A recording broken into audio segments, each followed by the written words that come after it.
Hello, hello. Testing.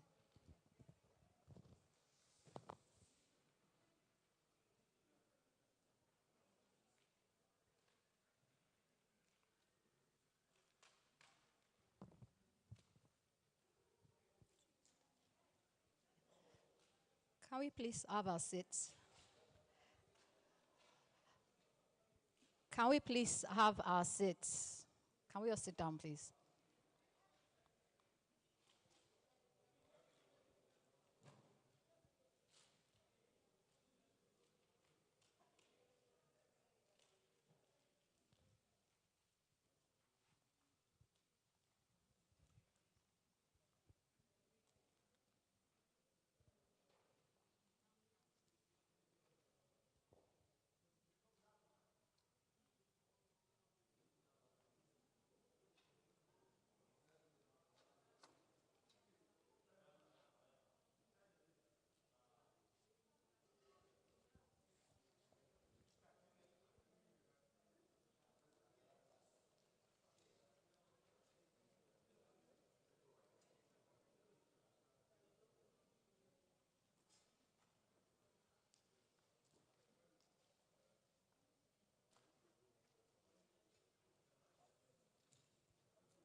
member of the NBCC Trade and Investment Committee. I would like to first welcome everyone to this maiden edition of the NBCC Conference and Exhibition. Give yourself a round of applause for making it this morning. Can I see us clap properly? Thank you. I'm pleased to welcome you all, both physically and virtually, to the day 2 of the NBCC Conference and Exhibition that is holding at the Eco Hotel and Suites, Victoria Land. I'm particularly delighted to welcome our President and Chairman of Council, Mrs. Bisi Adeyemi. Please give her a round of applause. Thank you, ma. I would like to welcome all the speakers, Council and ESCO members, and all our esteemed guests. Please, let's rise up as we observe the national anthem of both Nigeria and Britain.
Apologies for the glitch. That was the other music leveraging on technology. Before we begin, please allow me to state some housekeeping guidelines. For every physical attendees, please wear your face mask at all times. Sanitizers are available at different corners of the hall. Questions will be answered during the Q&A session, so please raise your hand and a microphone will be brought to you. For those that are joining us online, if the volume is too low, kindly check your system volume. The event is being recorded and will be available live on our YouTube channel, Nigerian-British Chamber of Commerce, NBCC. To comment and have discussions, you can use the chat icon. Your questions can be submitted via the Q&A. Only this will be answered during the Q&A session. Thank you all for coming. Thank you for listening. Allow me to welcome Mr. Akin Oshuntoki, the Chairman, NBCC Trade and Investment Committee, for his welcome address and a recap of day 1. Please, let's put our hands together as we welcome him. We can do better than that, please. Thank you.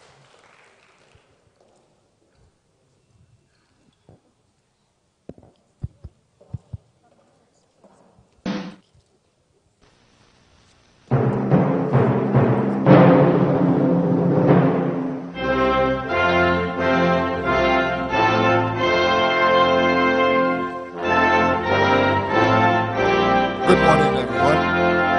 My name is Aki Oshuntoki. I'm the CEO of Richardson Oil and Gas. I am also a vice president at the NBCC.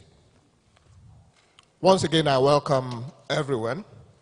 I welcome all our esteemed speakers, and I promise you'll have a good time with us today. Yesterday was very good. We had two sessions yesterday. The opening session had two speakers and a goodwill message.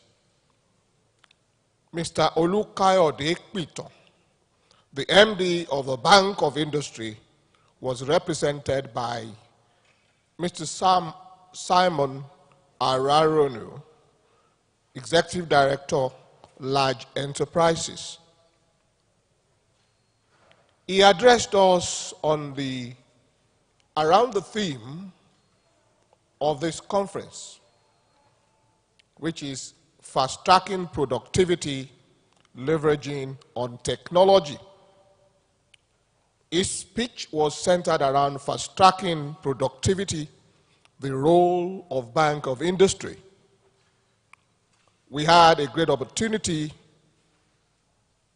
to learn a thing or two about the Bank of Industry and how they can help our various enterprises. After that was Mr. Lamin Manjad, MD, Standard Chartered Bank, who was represented by Mr. Ade Yinka Shorungbe, the head digital banking and financial inclusion. It was a loud presentation.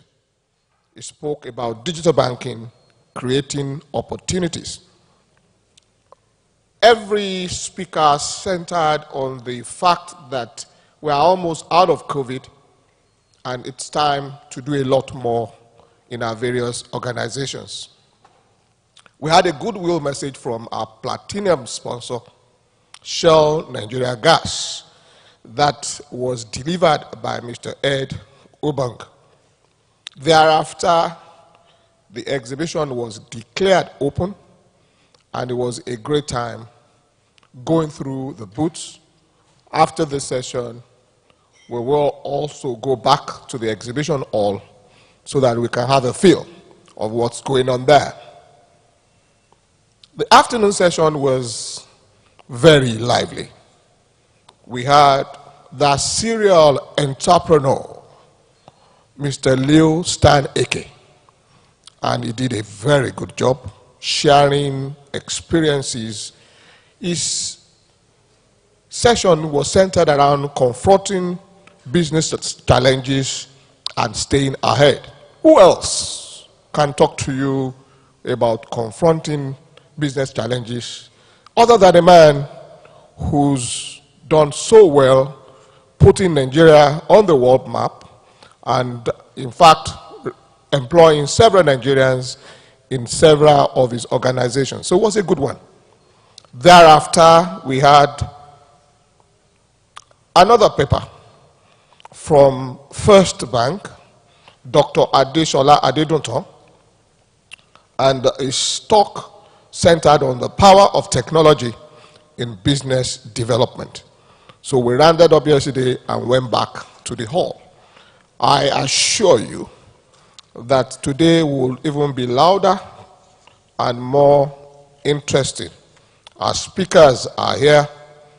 Before I hand over to the moderator of this session, Mrs. Adesimbo Ukiri, the MD CEO of Avon HMO, let me recognize our immediate past president,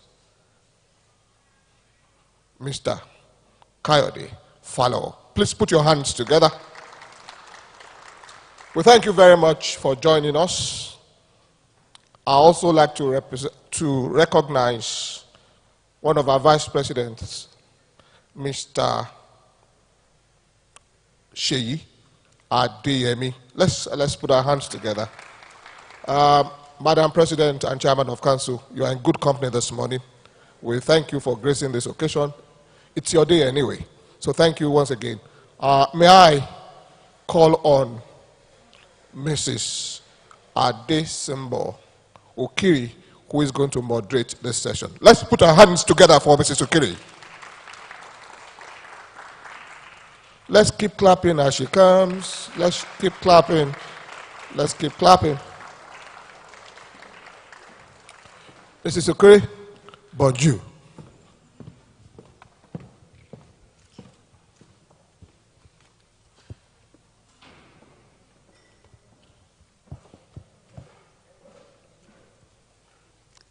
Good morning, distinguished ladies and gentlemen. All protocols duly observed. It's a pleasure to be here today. And honestly, the topic couldn't be more apt. COVID-19 was a huge crisis, affected productivity everywhere in the world. But there must be, we believe, some silver lining that will impact the healthcare system of Nigeria going forward. So today, we are going to be talking about healthcare in Nigeria beyond the crisis, beyond COVID-19. How has the events of the past 2 years helped to enhance, or will help to enhance, productivity? I have a very distinguished panel. We're very, very fortunate to have experts that will educate us and I believe also position us to take advantage of the opportunities that the coming years will bring. Without further ado, let me introduce our distinguished panelists and invite them up to the stage. I will start with the Honorable Commissioner for Health in Lagos State, Professor Akin Abayomi. You're welcome, sir.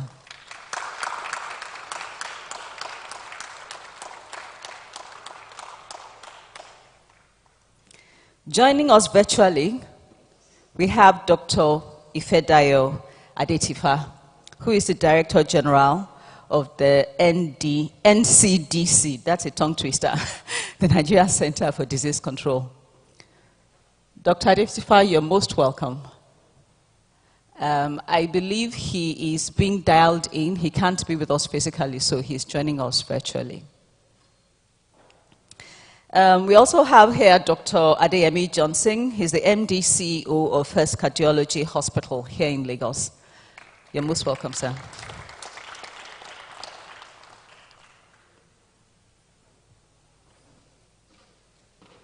We're talking technology, so the final panelist I'm going to call to stage will be well known to many of us in the healthcare sector as one of those who are in the forefront of trying to take advantage of technology in improving Nigeria's healthcare system. So please permit me to welcome Dr. Debo Odulano, the CEO and founder of Doctora.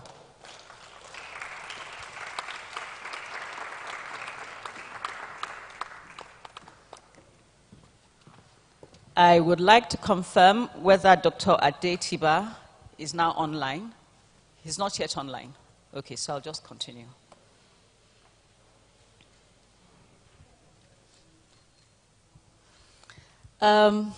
Gentlemen, I'm the only lady, so I couldn't even say ladies and gentlemen as I face my panelists, but we do still have a balance.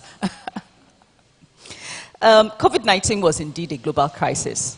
You know, right now we've had over 472 million cases and over 6 million deaths, according to the statistics that are available. And daily infections at the time was up to 80,000. You know, it's incredible that now restrictions are being lifted across the world. And life seems to be heading in the direction that makes us to believe that we'll soon have our normal lives back again. In the UK now, virtually all the restrictions are lifted. You can go everywhere without your mask. All the tests that you had to do before flying into country has been suspended. All the states in the USA as well, all the restrictions have been totally relaxed. Australia, Canada, I hear, will lift all their restrictions today. You know, the last recorded death in Nigeria was February 14th, and it was only 2 deaths.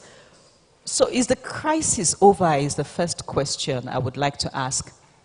From where you are sitting, from your perspective, can we genuinely say that COVID-19 crisis is over and we can all go back to the way we used to live? Honorable Commissioner, I'm going to give this to you first to talk us through. What is the state of things Is the crisis really over?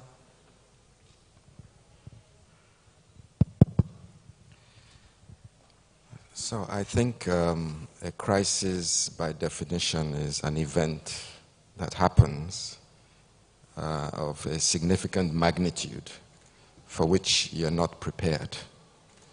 I think we've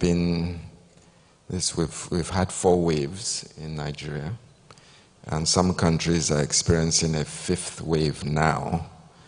So while I will answer your question in 2 ways, COVID is not over, but I believe the crisis should be over. And if after 2 years of living through, in this country, 4 waves, we should be in a position to understand the dynamics of this virus and how to manage it.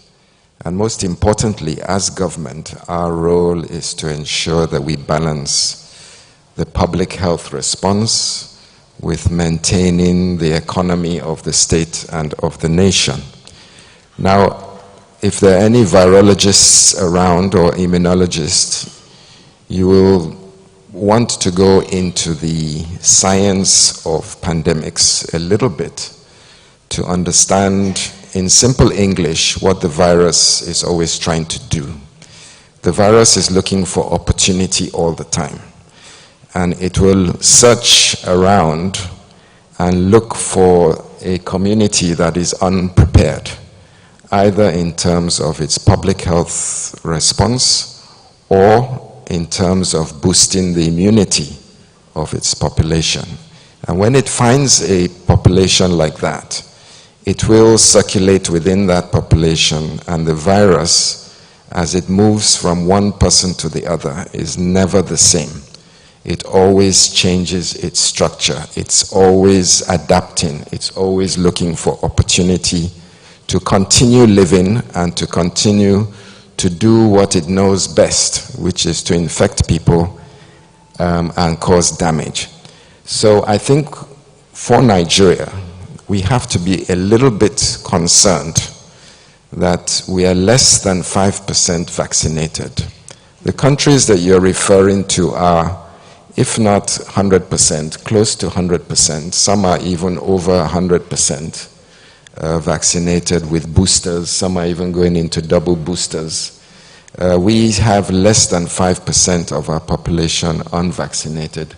So unless there is some genetic protection that we have, the Nigeria and the Africa continent remains an opportunity for the virus to do what it knows how to do best. So I just think that while we should know how to manage COVID by now, and we should be able to be living with COVID, we can't drop our guards completely because we're still vulnerable. Thank you. I'll now move to Dr. Johnson. Well, yes. Good morning, everybody. I think Prof has answered that question. I'm not sure what else I can add other than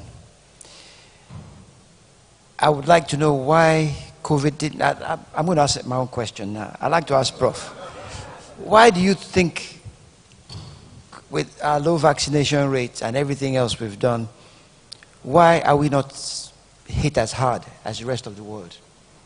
What is the reason behind it? Because no 2 ways you cut it, Nigeria, West Africa wasn't hit that hard.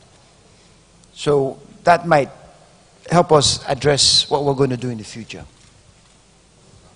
Yes, yes, please. Am I allowed to ask questions? Well, you have. So thank you, Yami. That's a question that we've been trying to understand for a long time. We understand that the dynamics of the virus in Africa, especially around the equator, is different from the northern hemisphere like Europe and America. It doesn't mean we don't get the virus. In fact, in Lagos, the virus moves through Lagos like wildfire. It just doesn't make people as sick as it does in the northern hemisphere. So let's be careful to understand that we're not immune to the infection, but we seem to be resistant to the severe complication of the infection which causes death. Having said that, during the Delta wave, which was our third wave, we saw a lot of people in Lagos suffering with respiratory failure, and all our isolation centers were jam-packed full with people gasping for life. And if we didn't step up our oxygen game, thousands of Lagosians would have died. So I'm not saying that, yes, we do appreciate that there's either a genetic or an environmental factor that's protecting us, or you know, and if that's the case, you know, we're lucky because our health systems were nowhere near what people have in Europe and America, and yet you could see that those health systems broke down. So if we had the same kind of disease profile in Nigeria or sub-Saharan Africa, truly it would have been a devastating outbreak for us. But I think for once, God was shining on the continent. Not to say that we weren't prepared. I think, you know, in Africa, we're accustomed to infectious diseases. We're accustomed to cholera, HIV, tuberculosis, Lassa fever, Ebola, dengue, all kinds of, malaria, TB. So we are accustomed to dealing with infectious diseases, and we see them all the time. Whereas in the developed world, they've kind of ameliorated those infections. So we are still ready in some kind of way to deal with infectious disease surge. And I think on that note, that's why Africa responded faster than the Northern Hemisphere in protecting its population, which together with our inherent somewhat resistant to severe disease, we did relatively better than anywhere else. Thank you very much, Professor. Does that answer your question, Uncle Yemi? Yes. Thank you. I mean, the theme of today is fast-tracking productivity and trying to get back to how things were. You know, we are surrounded by people in the business world who are eager to get the engines of the economy running at full capacity. You've given us some reassurance. I wish it was a stronger reassurance we got. But what I hear you saying is that we need to be careful. The crisis is over, but that we can't afford to let our guard down completely because we are not 100% vaccinated. But Dr. Yemi Johnson brought another spin in when he, you know, commented that it seemed like our area, part of the world, wasn't as adversely affected as other parts of the globe when it comes to the repercussions of even contacting the disease.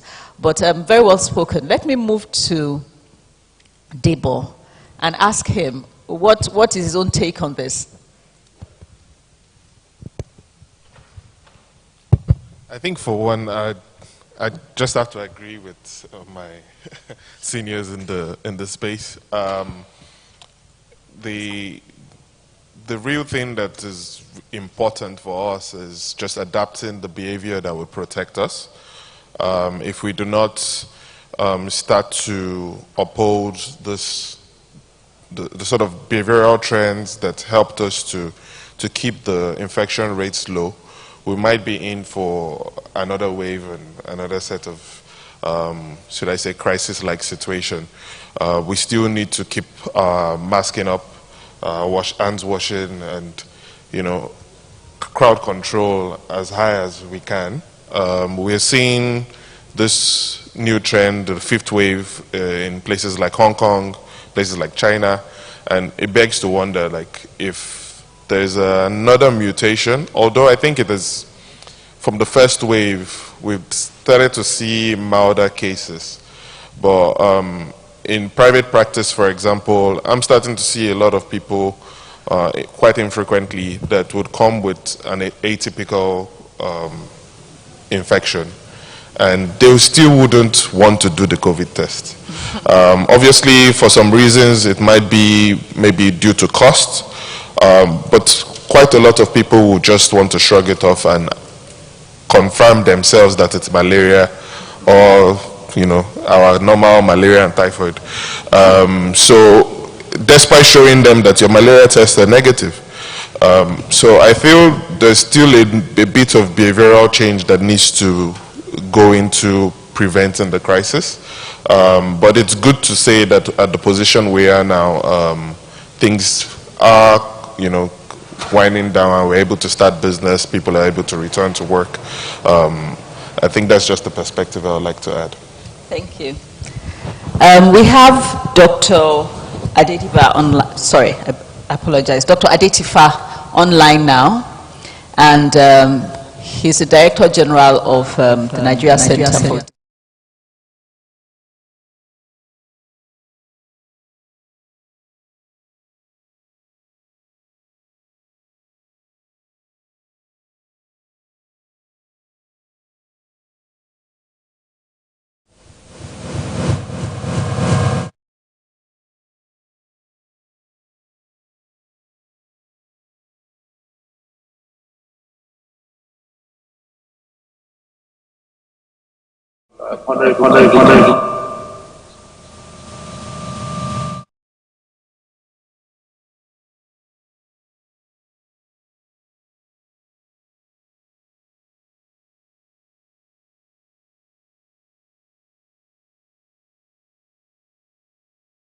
I'm sure this.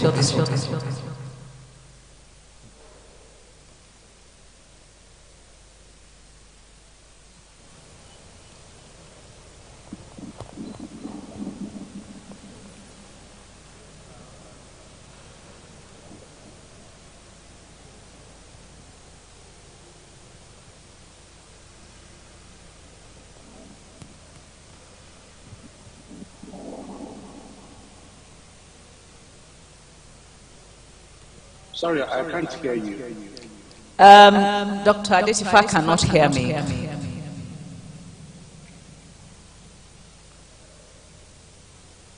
We can hear him quite clearly, but I'm not sure what the... I can hear you a bit now. He can hear me a bit now, so maybe you do something to the volume. No, it's not the volume. The sound completely disappeared before. Okay, is it back now? Now, which means maybe another device. Dr. Adetifa, is it better now? Maybe that would be better. Hello? Hello. Okay, can I go ahead? Yes, please. Oh, excellent. So you're most welcome, and I know we believe that your contribution on this particular question would be highly valuable. We are discussing how over is the COVID-19 crisis. Are we able to say that we've moved beyond it? Can life return to normal? And we've been spoken to extensively by the other panelists on this particular question, but yours would really be the icing on the cake, the authoritative voice, given your position. We know that across the world, restrictions have been lifted in most countries in the Western world. The UK, the US, Australia, Canada is lifting all restrictions today.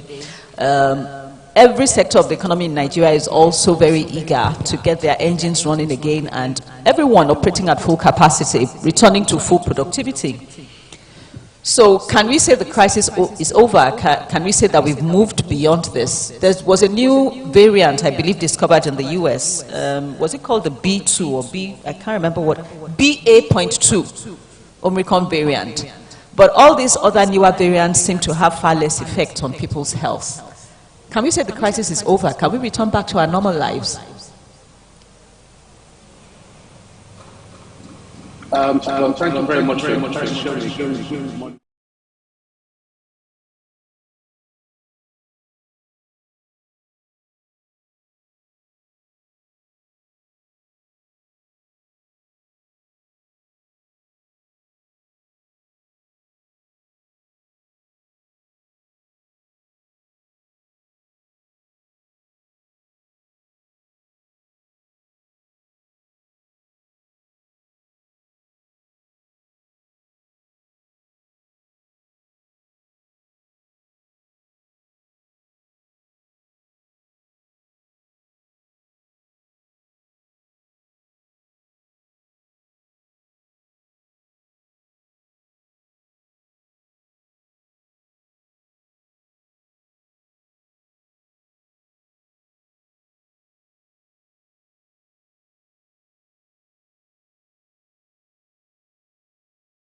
is that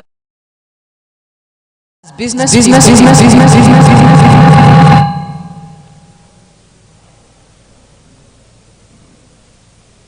I'm a bit afraid to speak.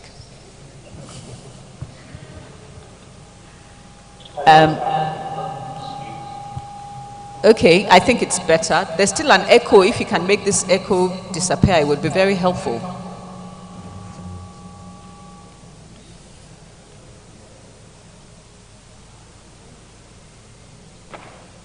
Let me know. Okay, I think we're back. So I was just going to say that it's been a very useful discussion, and what I can take away from that is that, yes, the crisis is over, but COVID-19 is not over.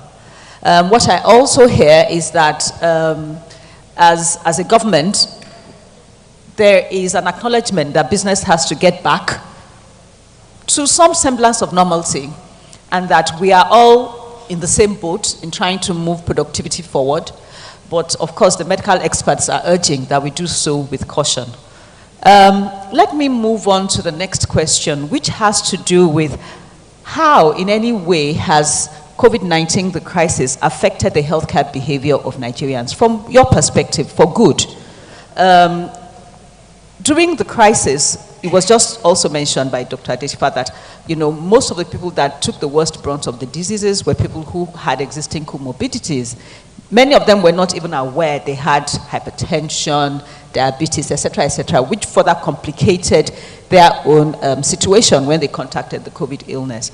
Have you seen any changes at all in the behavior of Nigerians as regards their health, keeping healthy, preventative health, wellness, all those kind of things, to ensure that if indeed another wave comes, they will not be as badly hit?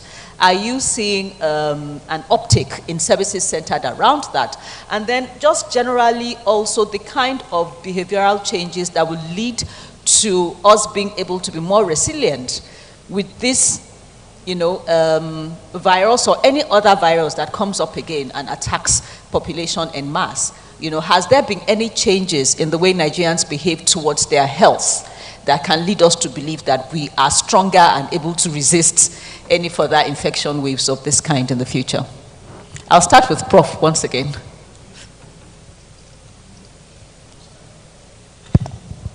Thank you. So I certainly believe that Lagosians and Nigerians are more aware of sanitation, personal hygiene, and maintaining personal space. In other words, not trying to crowd into each other's personal boundaries. It's a cultural thing for us to do that. You know, Nigerians are very contact-orientated, hugs and, you know, shakes and, you know, close proximity. But I think, you know, COVID has shown us that we need to understand the importance of maintaining hand sanitization, maintaining respiratory hygiene at all times, and protecting each other by maintaining space. Having said that, I don't know how long that will last. I already see amongst the population us returning to status quo, which I think is a deep cultural issue and will probably continue after we've forgotten about COVID. I think a lot of people paid more attention to their health during COVID for two reasons. The general consensus was that COVID likes people who have one of the metabolic diseases, either hypertension or diabetes or obesity. That's a group of conditions we call the metabolic diseases, and they seem to be cousins. They go hand in hand. So, and COVID seemed to like people who have one or two of the metabolic conditions. So I think generally people started to watch their diets, do a little bit more exercise. That was probably accelerated by the fact that we were on some kind of lockdown as well. So people got bored and people started walking a lot more and doing exercise and paying attention to their diet. Generally speaking, I think as from a government's perspective, yes, we have taken cognizance of the vulnerability of the megacities like Lagos, and the fact that anything that's contagious will move very quickly through a megacity where that space between people is curtailed. You know, whether you're in public transport or whether you're at home or whether you're in a market. You know, when you're in a crowded megacity, whether you have a contagion that's spread by droplet-borne, by contact, by water, it will spread very quickly. And we've noticed that during the 4 waves in Lagos, that each of the waves is getting more and more contagious and moves through the Lagos community like a wildfire. So we as a government are trying to put things in place to be able to curtail that at primary healthcare level. Yes, I do believe that people now are a little bit fed up with COVID. They want to move on. But I must say that we still do not know what the long-term complications of COVID are. You know, and there's evidence emerging now that COVID is not just a simple respiratory infection, that it leaves some damage or some footprint on your vital organs, either your heart, your kidneys, your liver, or your brain. And the more times you get it, the more likelihood you will have some long-term consequences.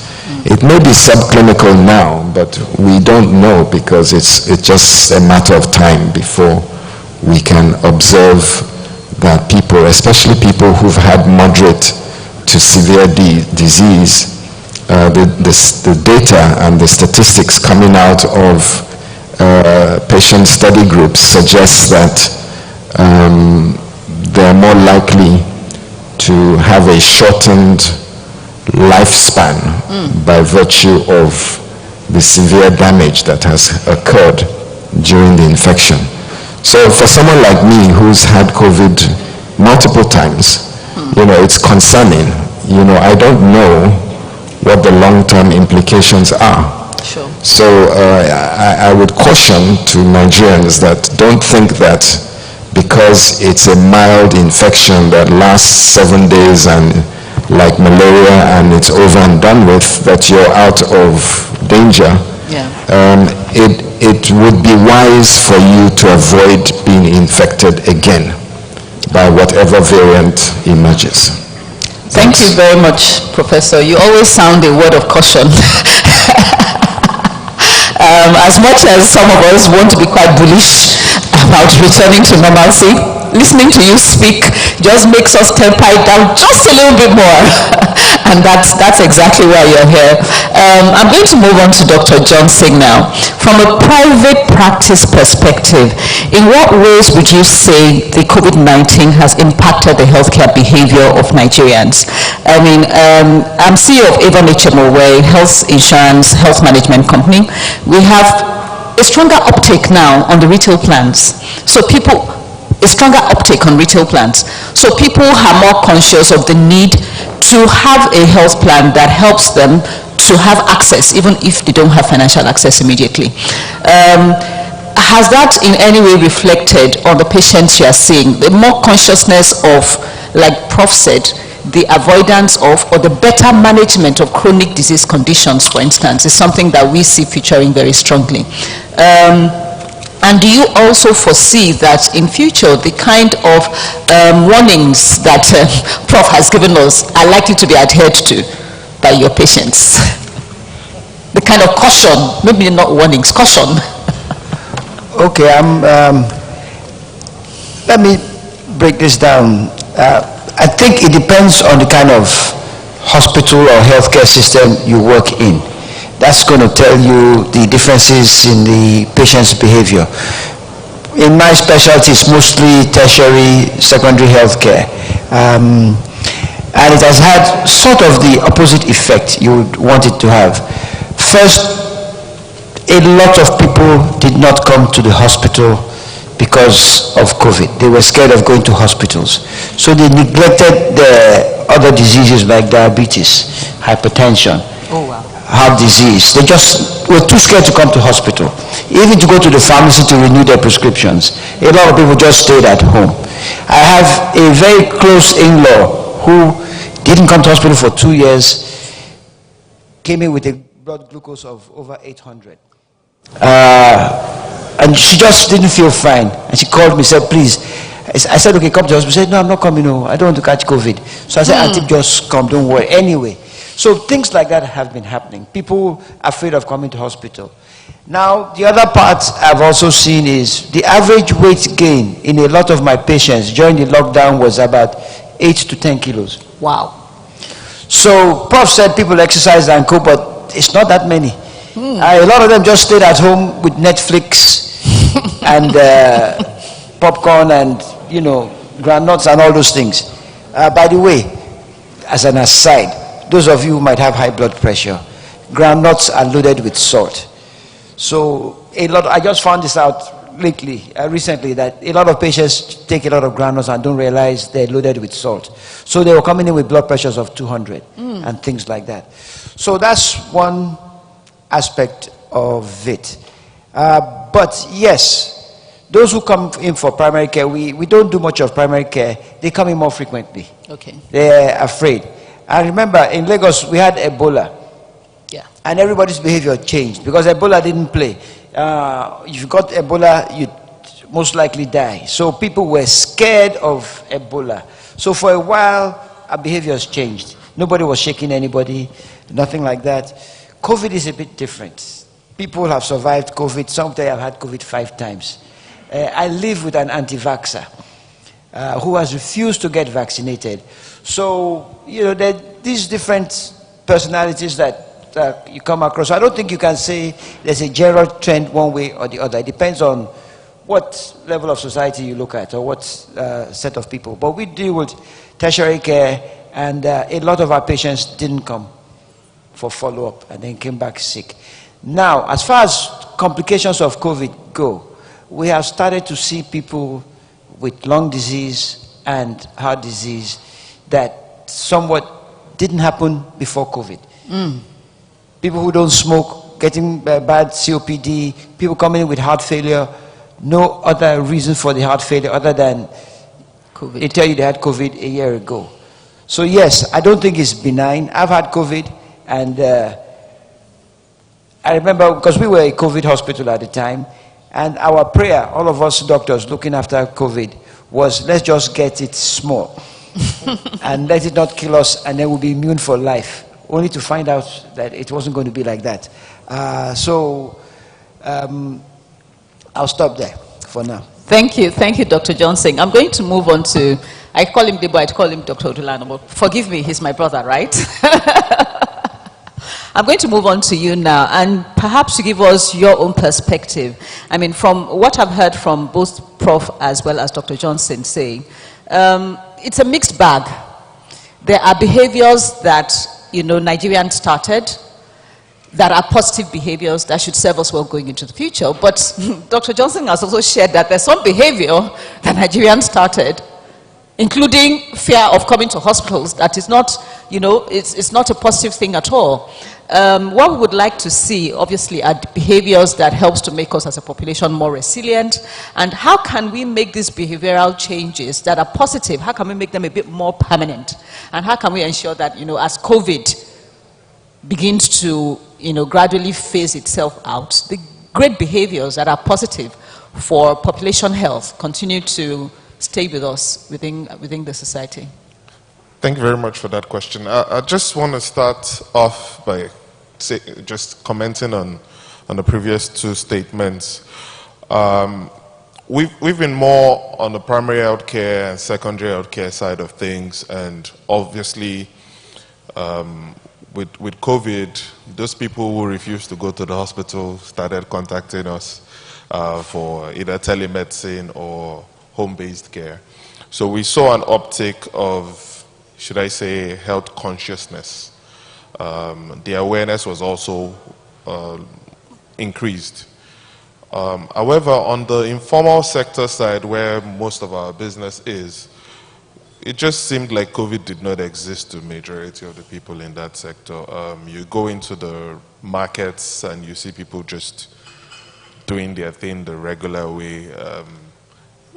Even wearing a mask there, everyone is looking at you like, what's wrong with this person? So there's still a lot of behavior building that we need to do. And I, want to hope that, there's a trend also of people, especially in the formal sector, being more conscious about preventative health. I'm not very sure it's COVID that has led to that. I think it's more of the, should I say, marketing or availability of retail plans, like you've said, wellness plans. A lot more people are, using that preventative health as a marketing tool to get to more people. And the uptake has been good.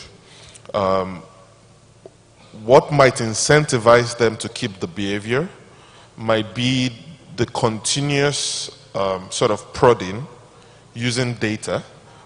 We typically see that most people, especially in the formal sector, do not consume healthcare until they are acutely ill. And being able to collect data from their acute care visits to now, create health pathways for each of these people or the groups, I think that has shown some promise. And I think for us it's been a bit experimental, but we've seen that people want to be told what to do when it comes to their health care. They want to be told that the doctor wants to see you next week, as opposed to, I'm not, there's nothing wrong with me, I'll go when I'm sick. So we've seen a general trend with our primary care services saying to people, come in next week, or you can't make it next week, we can reschedule you for the next slot in 2 weeks' time. And people have been responding to that. Secondly, making it easier for those people to get care by virtue of telemedicine also helps. So it's not a case of coming to the center. It's now a case of, if you can't make it, the doctor will give you a call, and that has also helped. I feel that if we can continue this trend and maybe give people rebates on acute care, and this might be extreme, but if you've done 5 preventative care visits, especially with me as your provider, and I can give you a rebate on what you'd pay if you were a cash paying patient, when you come for acute care visits, I think that might drive the uptake. Secondly is, these services have to be in people's faces. And it doesn't help that, there are limitations to service distribution.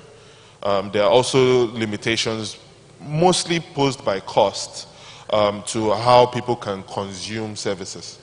The other part of behavior is obviously the patient-led types of behavior, where each individual should be educated enough to take the right decisions regarding their health. And I feel that with COVID and the amount of health messages and the amount of awareness that came afterwards as a consequence, those the levels of health literacy are a bit higher. Yeah.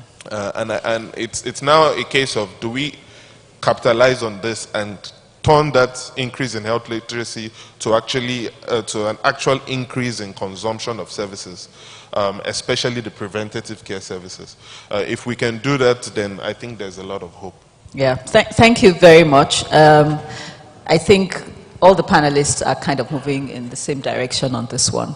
I do agree that during the height of the COVID crisis, there was a lot of public enlightenment messages sponsored by government, sponsored by private sector, trying to educate Nigerians on how to prevent themselves from catching the disease.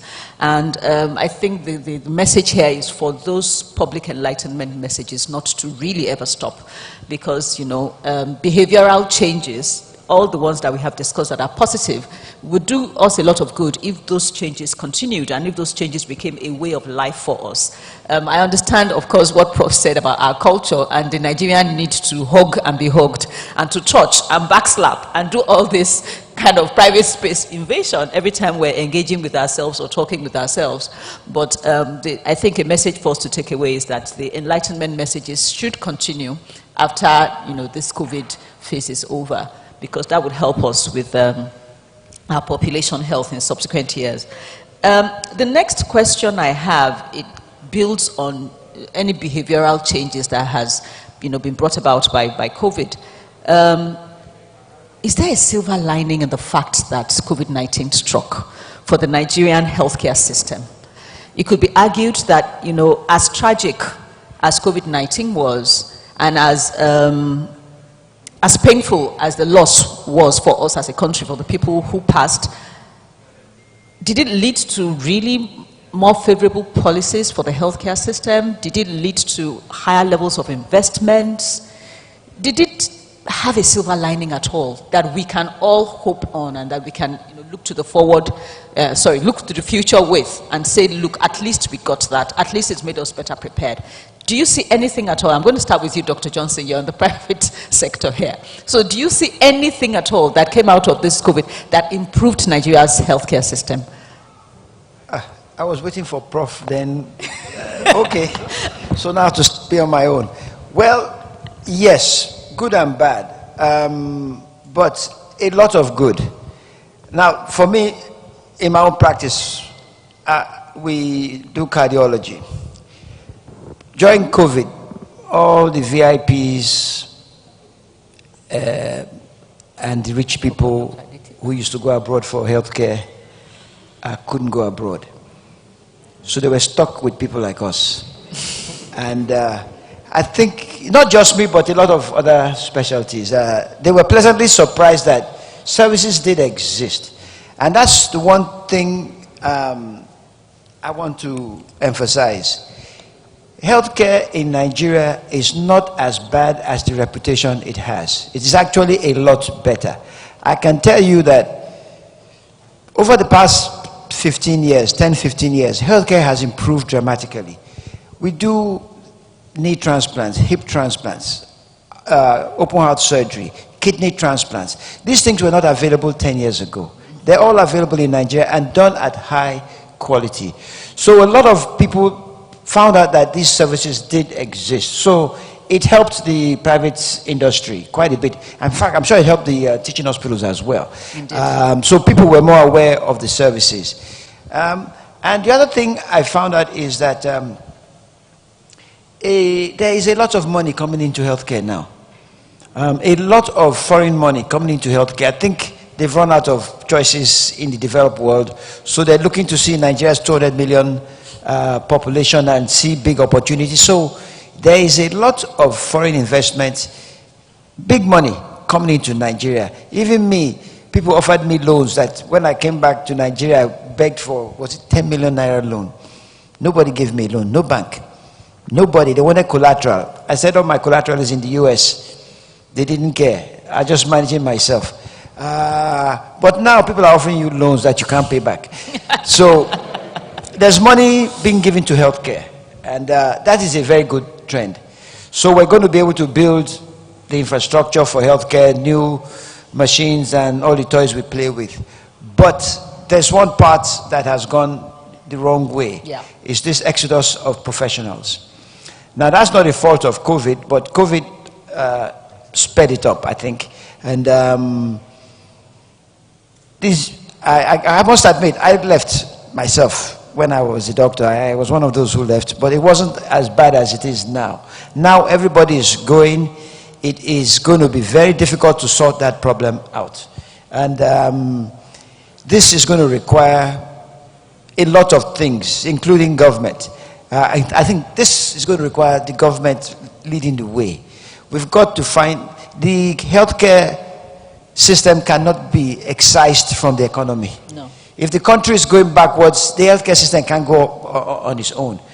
But we have an opportunity now to reverse medical tourism. We do. We just have to figure out this exodus of professionals. And it also goes to show that those of you who said Nigerian doctors are bad, our nurses are bad, should be there hustling for them in the US and UK now. So we are not that bad. It's just the perception over time that has given us that bad reputation. But once we figure out the professional part of it, and I think technology is going to help us there. I had an argument with my partner yesterday. We had a sick patient. And I said, look, the specialists who can help us are not in this country. Let's call somebody in the US whose specialty it is, and let's do it by telemedicine. He said, how can they do intensive care by telemedicine? I said, of course you can now. What is it? Shabi, you video the patient, look at the labs and all. And true enough, we did it. We don't have the high, we did a WhatsApp telemedicine. Fair enough. And Zoom. But it works. So with technology, we're going to find a way. And once we get back on track with healthcare in Nigeria, I can assure you it's probably going to be the first business sector that's going to be bringing in foreign exchange. Excellent. So I'm quite happy about how the pandemic hit us in one way. But I think there's progress. Oh, by the way, I have to say something. Akin here was accusing us of charging money. I told him we had to pay diesel. And then I also remember trying to join the NBCC. And when I saw the prices, I had to just say, okay, maybe next time. So you see, thank you. Yeah, I'm going to call on Dr. Adetifa, and I hope technology will not let us down now, because his contribution to the earlier question would be highly appreciated. I'm going to combine the two questions together. So in terms of health behavior, what positive health behavioral changes has he, from his position, observed, and how can we reinforce those positive ones? And also, what silver lining does he see? Is there anything that has occurred to the Nigerian healthcare system that we can call a silver lining of this whole COVID-19 pandemic? Dr. Adesifa, please.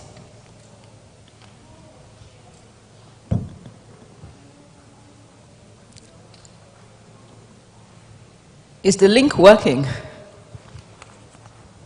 Sorry, I was still muted. Oh, okay. Yes, we can hear you. Oh. All right, thank you for the question, which I'll sort of take in two parts. So, as we know, for most of the early parts of the pandemic, with the lockdowns, the fear, the pandemic, people simply refused to go to hospital. Unfortunately, what that meant is that there were people who became seriously ill, and even people who died at home.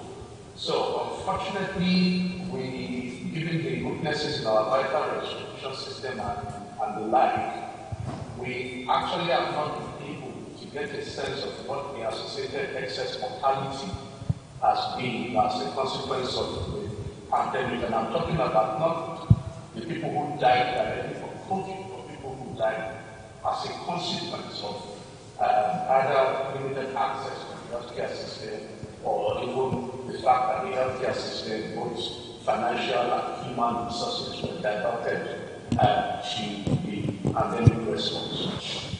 We know that routine immunization of essential health services like routine immunization, like family planning, and the like, were not as well accessed as they should have been, and where attempts were made to access them where access was not possible. And actually now we are seeing the consequences of truth, because I know people don't necessarily pay attention to things that don't affect them at all. We've got measles outbreaks across the country now. We're seeing yellow fever outbreaks.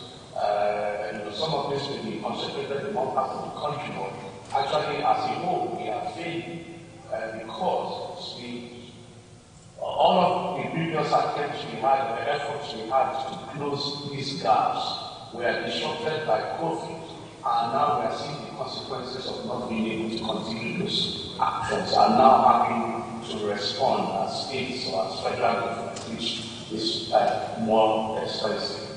I listened to a lot of what the panelists say.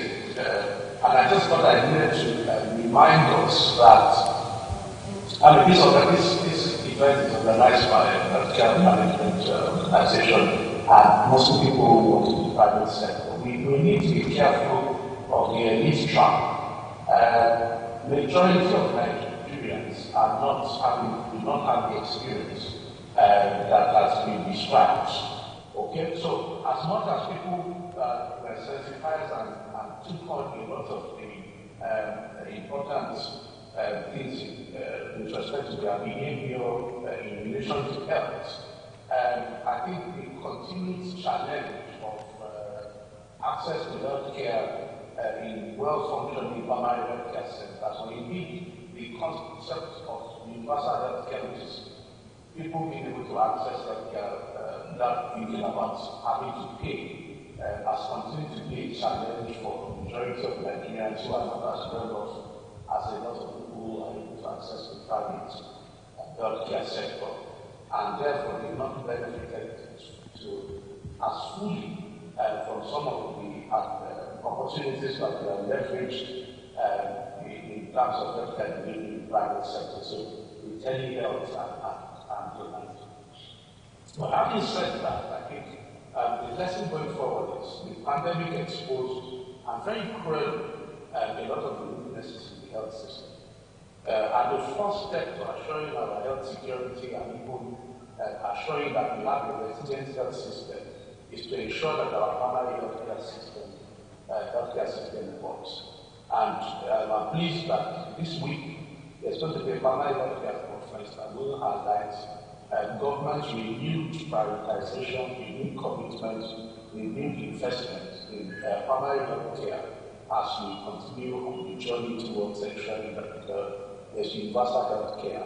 Every Nigerian, including the proverbial common man, can walk into a hospital and get services. The other thing to highlight is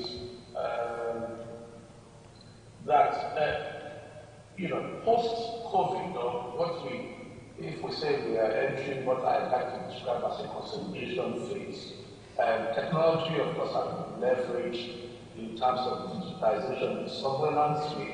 We are really working hard and pushing hard towards eliminating paper-based data collection tools because they do not allow real-time or surveillance and the opportunity to see what's going on as quickly as possible and being able to respond.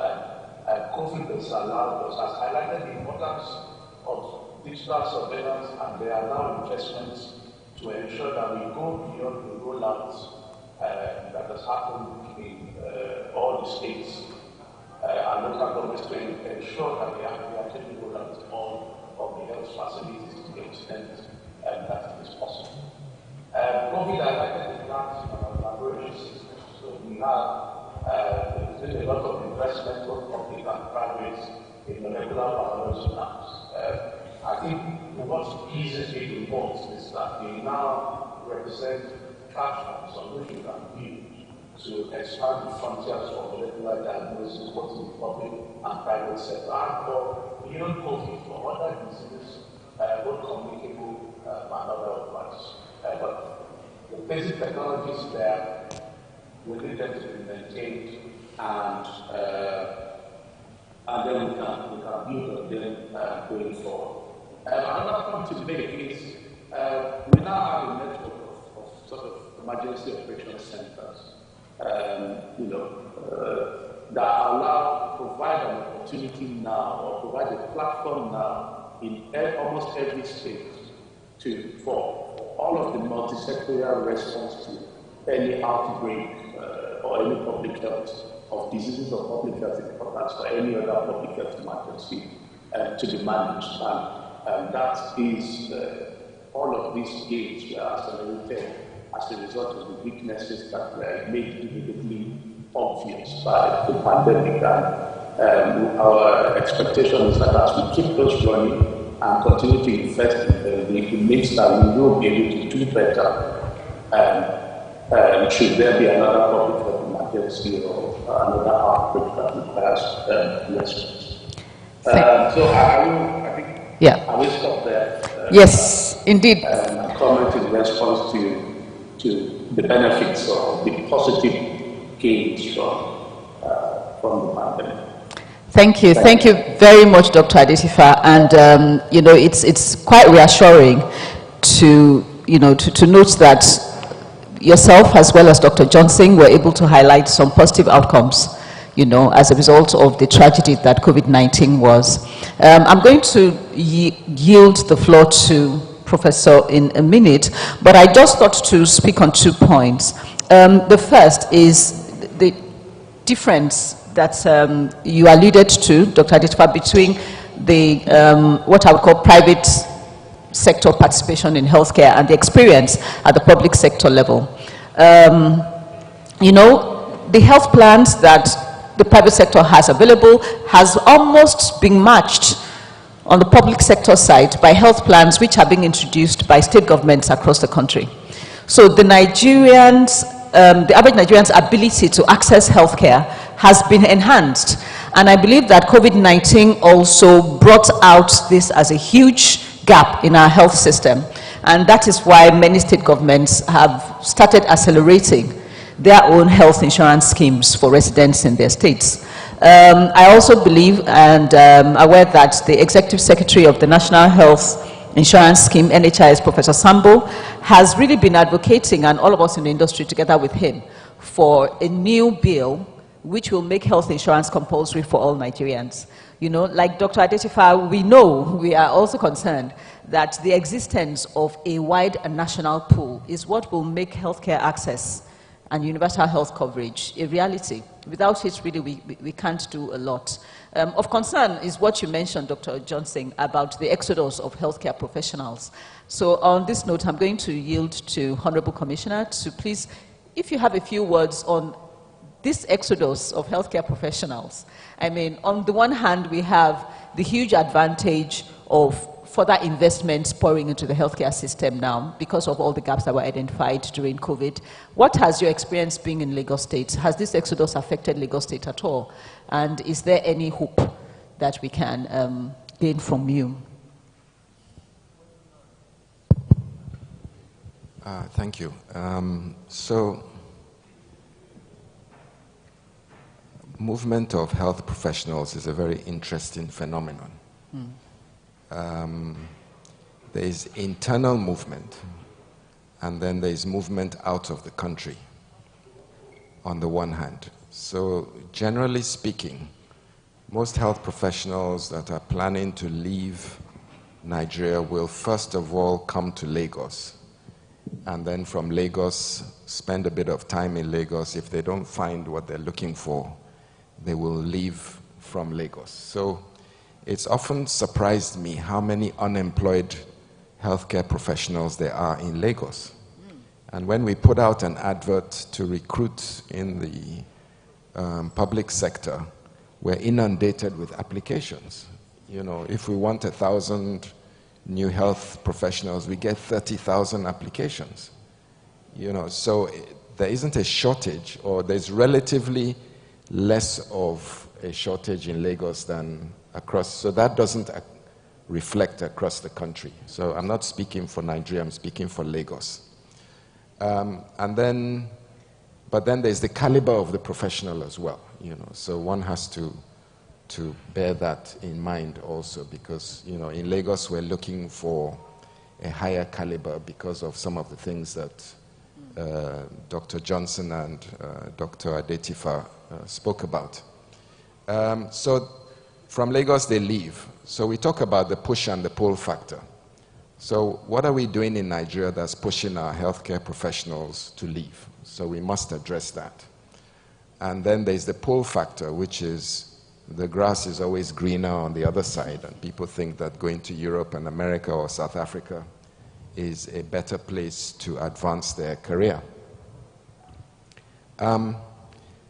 Now, we have to look at the economics of it. How much does it cost to make a doctor or a health professional? Up to, let's just use doctors, up to the first degree, what we call the medical qualifying degree.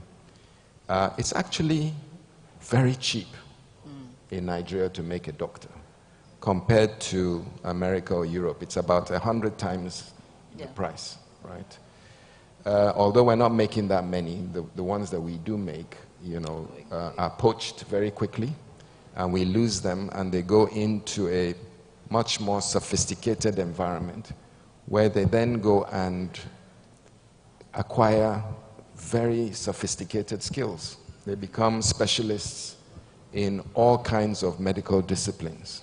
All right? So we have this brain drain, and Nigerians becoming experts in the diaspora, in whatever field they've chosen to progress in. So what Dr. Johnson just said is very important.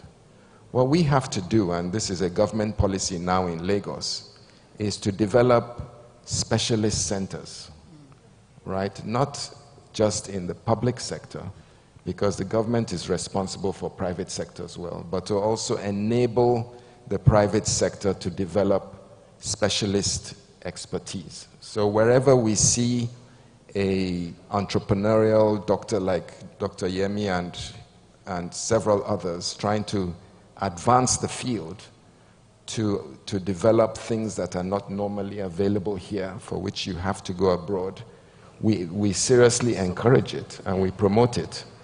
What's that going to do? It's going to complete a cycle. So there is no, in my opinion, and I'm speaking from personal experience, and I'm sure Yemi can corroborate that as well as my colleague and Dr. Adetifa. There is no Nigerian that wants to be outside Nigeria. I have not met any. They complain and they abuse everything about Nigeria, but if you ask them, why are you so angry? They're angry because they're not at home. Okay? So if you now create the opportunity for them to come back by developing these specialist centers, we're now talking about brain gain. Yeah. So we lose them in the first instance. Europe and America spend millions of pounds developing them into highly qualified specialists. It is now our opportunity to get them back. And we haven't invested in their development, and so that's huge economic gain for us. Indeed. And huge brain gain for us. So that's what we need to do. Excellent. Time is fast spent, so I'm going to move on to the final question now, and it's got to do with technology. So, we are talking today about returning to full productivity. We're also talking about how we can leverage technology to do that. Even from the snippets that have come through from what the Honorable Commissioner has said, from what Dr. Adetifa has said, even from what Dr. Johnson said earlier on, we can see the role that technology is playing in delivery of healthcare services. Even from what Debo said earlier on, when he talked about doctoral and behavioral changes, we can see that technology is really, really enhancing people's ability to access healthcare and to prepare us as a population for the next level of productivity that we're all aiming for post-COVID. From our own side in Avon HMO, we've also seen similar things, play out. We've seen telehealth becoming very, very much utilized by our enrolled members, who can have doctors consult with them online, who can have even health tests done for them at home. They have pharmaceutical products, prescribed medicines, delivered to them in their houses. But beyond that, how are we seeing technology being leveraged, not just for coping with COVID, but beyond COVID? How will technology enhance Nigeria's healthcare system? There are ways in which we've learned now that it's already being used. In even Lagos State actually did have a telemedicine platform, because I know people who used it. Do still have, I beg your pardon, Honorable Commissioner, do still have, a telemedicine platform, and I have quite a number of people who used it. So it seems that as a whole, the entire players in the healthcare system in Nigeria are moving more and more towards leveraging technology. So I'm just going to give us all an opportunity to talk about how we're doing that with technology in our various spaces. And I'm going to start with Dr. Debo. Thank you very much. I think before going into it, I think the major thing to point out in healthcare is that being a service, we face the problem of whatever we create has to be consumed at the place where it's created. So healthcare has a service generation problem as well as a distribution problem. And that is where the tech really comes in. Fortunately, because of COVID, we've seen a very significant rise in funding to health technology startups. Since COVID, we've done over 60 million US dollars in funding to a host of companies in the space, mostly focused on the distribution. And if we break that down, we're seeing distribution along the lines of distributing financial risk protection products like insurance or similar products to that like health plans. We've seen the increase in molecular diagnostics capacity, like Dr. Adetifa said. We're also seeing a change towards using data as a way to plan services. And that's the area where I feel we need to significantly double up on. And why I say this is, as I earlier said, there's a service creation problem and there is a distribution problem. The distribution problem is focused on making sure that people who need the services get the services when they need them. While the service creation problem is really a problem of waste. Sorry, I'm going to use First Cardiology as an example. First Cardiology has the capacity to deliver cardiac services that you would typically travel to the UK or the US to get to. But if we delve into the capacity utilization at First Cardiology, we would see that we're barely scraping the surface in terms of allowing people to actually consume. Maybe the term allowing isn't the right thing, but getting people who would actually come to consume those services. And that's where there's a big gap.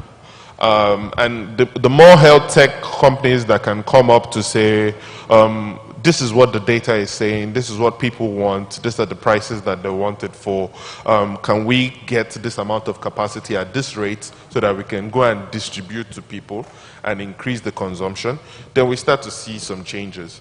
The other aspect to look at is the fact that many people would typically not come to healthcare.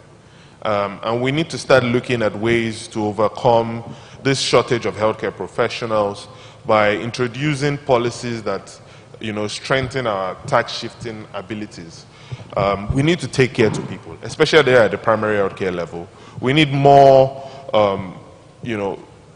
community health workers, more community-based services that would close that gap between hospitals, the primary healthcare clinics, and the people.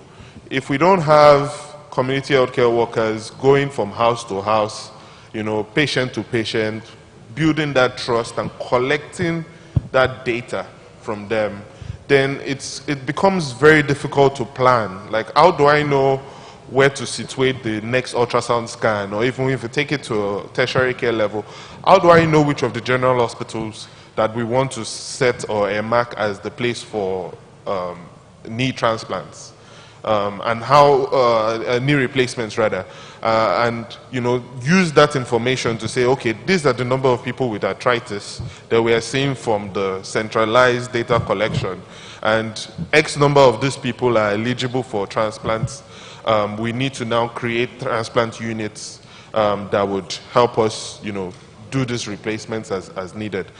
So there's still a need to formalize policies around data aggregation, formalize policies around EMR uptake, formalize policies around actually tracking the events that we're seeing on telemedicine. Because again, most of the telemedicine that we're seeing isn't the telemedicine the way it's being designed by, I'll use terms, tech bros.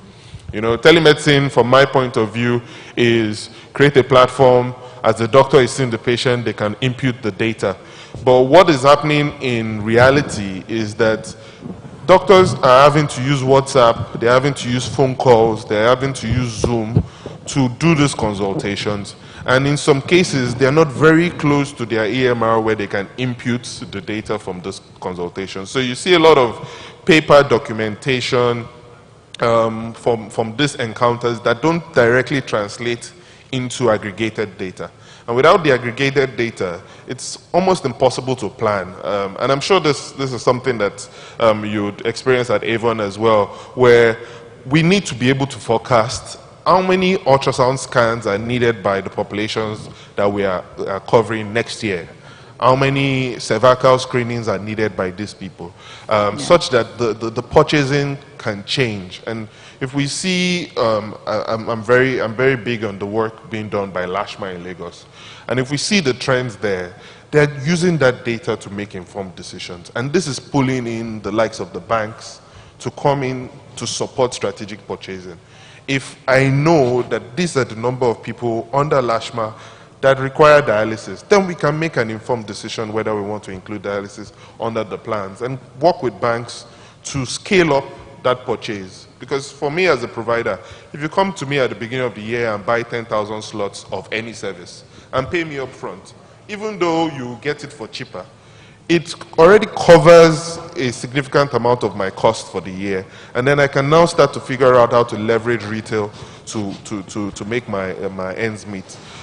Without that data aggregation, without us actually using the data, because one thing to aggregate is another thing to use it, we probably wouldn't move the needle more than we currently are doing. And you know, most of the focus to date has been in the formal sector. Formal sector insurance is booming. When you step into the markets, the informal sector, although there's an aversion to insurance, maybe it's a case of repackaging it based on what they would prefer. We can see that there's still a lot of work to do and a lot of potential profits, social profit looking at it, we can gain from actually going after data first. And technology is the only way we could potentially do that. Thank you very much, Dr. Delano. We're coming to the end right now. I believe our time is actually up. But just before we move on, I'm going to summarize my takeaway from what has been said so far, because technology has featured in almost all the contributions that our panelists have made today. And the key thing is, one, the building the right platforms, robust enough. So when we say telemedicine, it's not just about just making the call and having a virtual consultation. It's everything else that goes into that. The electronic medical records that are a part of telemedicine, the ability to also integrate the key players across the healthcare value chain. So not just consultation, but treatments and diagnostics, etc., are all linked to a platform. That's how we get the best out of telemedicine. It's also implied there's a lot of remote tools being used now for delivering healthcare services to places in the hinterland, remote areas where doctors and maybe even task workers are unable to reach more effectively. So when the task is shifted, you can enable people with digital tools that gives them access to higher level medical professionals, and they can have these consultations done virtually. Those are all ways in which I believe technology can enhance the healthcare system we have now. I'm going to yield to Prof. Honorable Commissioner very quickly, if you have anything to add to us on the technology part of things. So, COVID was Lagos State government had a strategy towards technology, introducing technology into the health space. And then COVID came and forced our hand to move much faster. While a COVID-like situation is called a biosecurity threat, which means that it needs to be managed by the government. So the government always manages a crisis that is a shock to a system. So we quickly realized in government that COVID was going to overwhelm us. And it was in the first wave that we made that realization. And it did two things. It made us change our policy very quickly. And the two policy shifts that we made early on through the incident command structure was, first of all, to change our management of COVID into the community, because we were diagnosing more people than we could possibly look after in our isolation centers. We would need to be building one isolation center every day to cope with the numbers of cases we were seeing. So we moved very quickly to a home-based care. And a home-based care required digital technology. So we pulled on the private sector space that had already developed this virtual consultations, and we set up what we call the Eco-Telemed, which we managed almost 80% of COVID in Lagos through virtual telemedicine. The second thing we did was we realized, again, because of the numbers, that government or the public sector was not able to manage COVID on its own. So we invited the private sector in. And as about the third and fourth wave, I can say that at least 70% of Lagos State's COVID response was outsourced to the private sector, generating a huge COVID economy, COVID response and management economy. So while the Lagos State economy was suffering on the one hand from a drop in entertainment and things like that, it was booming the healthcare side. On the healthcare sector and the digital space. Yeah. So we did that kind of use, and Lagos State's COVID response was purely data-driven. Every day, the incident commander gets a report at midnight with the data of the day. And if he feels like calling me, he does. If he doesn't, well, we'll discuss it in cabinet. But usually, I'll get a call around 12:30, 1 a.m. What's going on here? What's happening here? What are you doing about this? This data is looking a bit worrying. What are we going to do about that? You know, and so real-time data, which was the benefit. I don't know if Lagosians really understand how much data we used in driving the Lagos State COVID response. And it was a beautiful combination between public and private sector, using digital technology and creating an economy that didn't exist before, that helped Lagos not only sustain the response, but drive the economy at large. And you see, it's not just the COVID economy we're talking about. If the private sector is the response in Lagos, it keeps the economy open. That way, you're allowing billions and billions of naira transactions. So when you think about it, you know, the advantage of driving the COVID response into the digital space and using the private sector created a billion naira open economy scenario. And that's, I think, the true value of good governance. Yeah. Thank you very much, Honorable Commissioner. You know, this is really interesting because in thinking about this, that means we already have digital platforms, interconnected systems in Lagos State, and I guess across the Federation as well, that are the foundation for future leveraging technology to improve our healthcare system. And on that note, I know Dr. Adetifa has to go away very quickly. He told me he will be leaving about 12 o'clock. If he can give us his final comments before he departs. Dr. Adetifa.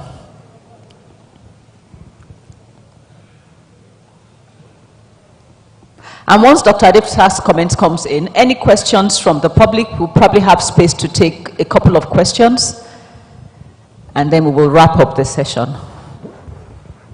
Okay, so thank you very much for the question. Yes, the COVID presented an opportunity where, in addition to highlighting the gap about provided the opportunity for the deployment or expansion the deployment of digital tools for what we do in the area of surveillance. So we're not, the NCDC is not a service provider, so we are a public health institute, but one that needs to have access to data to be able to make plans to prevent theft or response to any public health threats. So in terms of digitization, our surveillance tool and database is entirely digitized now. In recognition of the need to ensure that we make the best use of data and to get that data in real time, we have undertaken digitization projects to make sure that all of the surveillance databases can talk. So we're not only interested in what happens in the human sector, but we take a One Health approach where we're supposed to deal with human health, animal health, what's going on in the environment, climate, and all of that. And to be able to ensure that all of these data sources stick together and show you what's going on in real time so that you can plan and respond. That exercise in digitization is going on at the moment to ensure interoperability, to ensure communication, to ensure that we have a dashboard that allows for quick understanding of the data and response. In addition, we are increasingly learning how to deploy tools to ensure, so in the area of big data,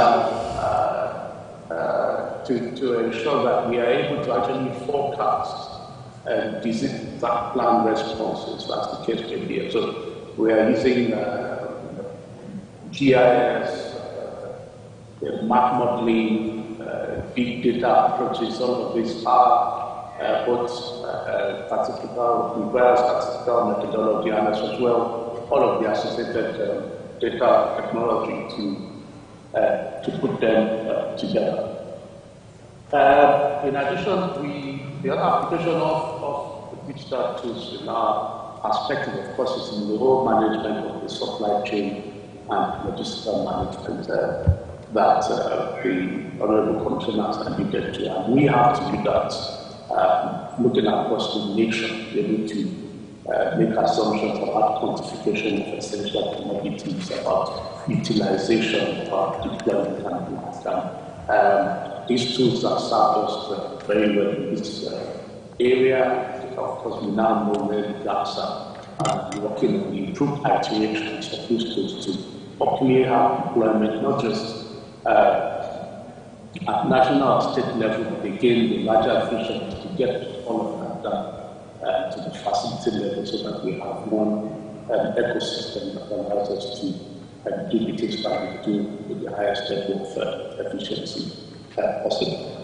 And I think that's what I've written down.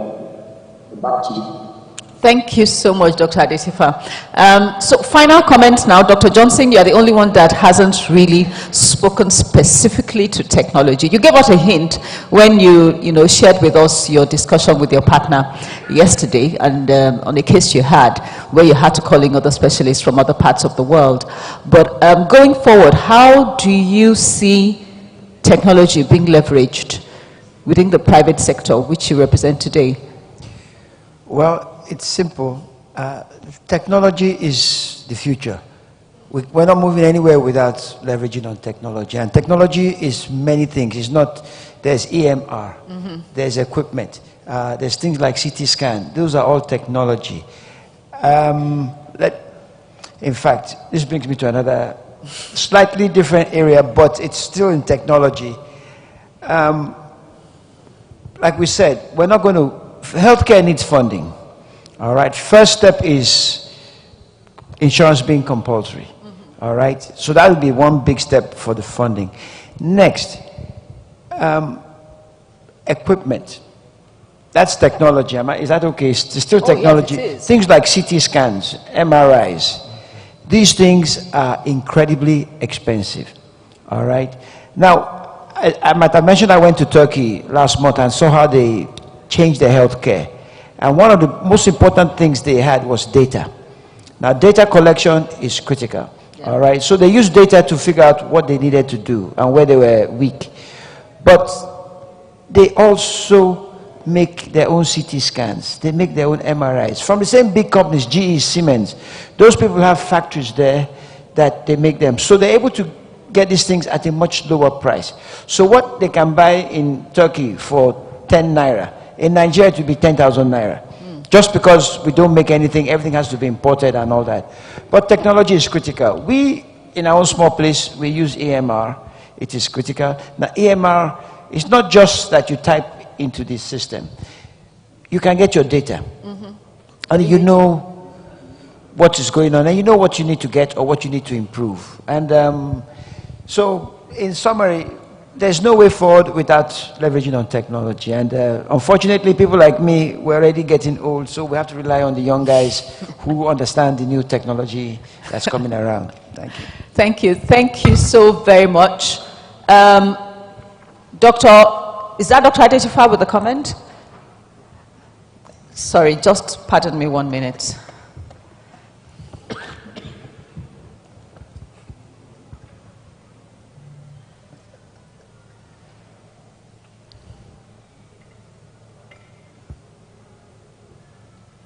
Okay, there are videos to be played before the question and answer session, I've been told. I just want to say a very big thank you to all the panelists. It's been a very interesting one. I expected no less with the distinguished panel that we have here, all highly regarded experts in their various fields. So right from Dr. Adetifa to the Honorable Commissioner, Professor, we are very grateful. Dr. Johnson, thank you very much on behalf of Avon HMO as well as Debo, my goodness. Dr. Debo. There's no gray hair, that's why. On behalf of the Nigerian-British Chamber of Commerce, I'd like to extend our warm appreciation to your taking the time to be with us today and allowing us to benefit from your wealth of wisdom and experience. So there's a video which will be shown now.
So we must still be wary and we must still take precautions, social distancing, washing of hands, wearing of masks when we're in close contact with people, etc. Thank you very much. You put that tone right at the very beginning, at the most useful time for us to just put some caution in there. Secondly, also, we learned that there have been quite significant gains to Nigeria's healthcare system. A silver lining, if you want to call it that. COVID-19 was tragic. There was loss of life for us as a country, globally as well. But a silver lining is that it attracted a lot of funding to the healthcare sector. It has also resulted in capabilities being developed at the Nigerian Center for Disease and Control, which had not existed prior to now. We had diagnostic capabilities in the country also being significantly enhanced as a result of that. Something that was also very apparent is that across the entire field, technology played a great role and continues to play a role. On the public sector side, we have heard how Lagos State utilized technology. Dr. Johnson has also spoken about it. We had Dr. Adetifa also sharing with us how technology enables them to gather data and take decisions based on data. So we can see that technology is a great enabler for healthcare systems, and Nigeria hasn't been left out with regards to that. But for me, the most crucial one is what Dr. Adetifa actually opened the door on us discussing, which is giving Nigerians across all walks of life access to healthcare services, that until we have universal health coverage, and Dr. Johnson also implied as much, that, you know, we will be paying lip service to healthcare, no matter what we say about healthcare services. If all Nigerians are not covered by some health insurance plan or the other, then there's very little we can do, because we might be talking to only a very limited percentage of the population. So I guess all of us have to put all hands on deck and encourage the leadership of the country to pass the new bill, which will make health insurance compulsory for all Nigerians. We have taken a bit of time with this summary, and if the video is not ready, I'm going to ask that we might go ahead to questions, and if the video comes ready at some point in time, we will take it. It's ready. Okay, carry on, please.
So questions, please, from the audience.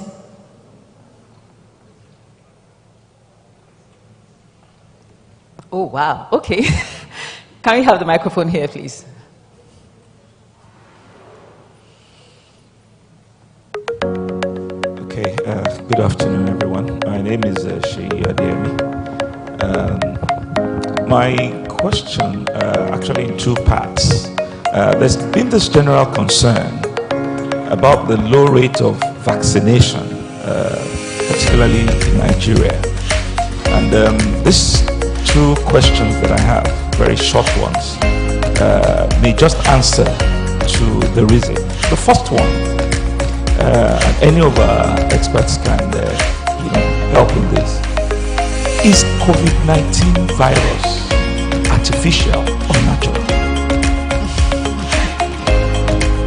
I mean, this has been, this question is fueled by the lack of consensus amongst medical experts across the world. There's been so much of conspiracy theories, and we don't even know who to believe.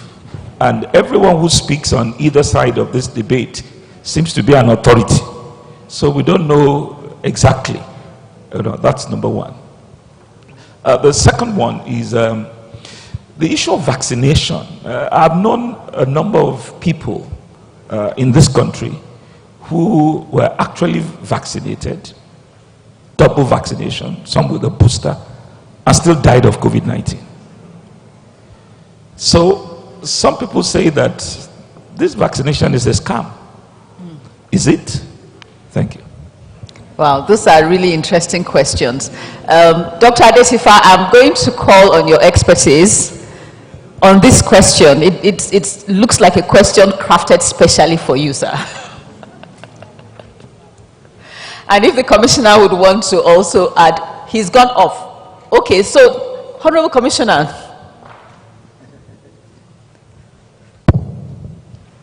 Okay, so whether COVID was manufactured or natural is irrelevant. Once it's released, it's released. So we deal with natural pandemics the same way we would deal with a biological weapon or some kind of biological threat that is targeted. So that it doesn't matter whether it's released or whether it came from an animal. It will have the same impact.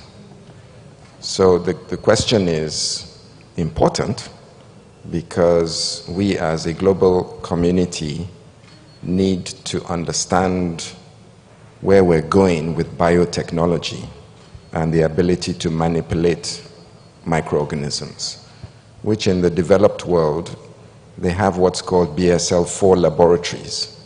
We in Lagos only have a BSL-3. It's the highest level of biosafety laboratory in Nigeria. There's a BSL-4 in South Africa. So the continent of Africa only has one BSL-4. Around the world, there are at least 200 BSL-4s in very sophisticated countries, and also they're usually in the setting of academic, tertiary and quaternary institutions and military establishments, where a lot of manipulation is going on, not because they want to use it to destroy people, but because it's important as scientists to know what can happen in the future with deadly pathogens that emerge. So once you have a pandemic that's contagious and moving around the world, it's the same principle, whether it was purposely or intentionally released, or whether it was a natural zoonotic event. Regarding vaccination, what we know about COVID is that whether you've had a natural infection or you've had a vaccine, the immunity you gain is relatively short-lived and does not stop you from getting another infection. So it's just like the cold, the common cold. I'm sure everyone in this room has had the common cold at least 50 times. The fact that you've had it before doesn't mean you will not get it again. It's the same virus, but you keep catching it over and over and over. That's because after a cold, your immunity goes up, and then a few months later it drops. And then you catch the cold again, and it goes up and it drops. So the same thing with COVID. COVID is a common cold, although it actually has more significant clinical implications. So whether you have COVID naturally or you are vaccinated, you will only have immunity for a short period of time. Although your immune system is primed, which means that if you see the virus again, or you're exposed to the virus again, your immune system will react faster to the new exposure. Doesn't mean you will not get it. You will still get it, but your immune system it's just like, you're ready for it, and it will, your sickness will be shortened, and you're less likely to suffer severe complications. So you're correct. People who have been vaccinated have died. But when you look at the statistics, the people that are, generally speaking, the people that are dying are people who now are unvaccinated. The people that are vaccinated still get it, may get a mild to moderate disease, very few get severe, and very few die.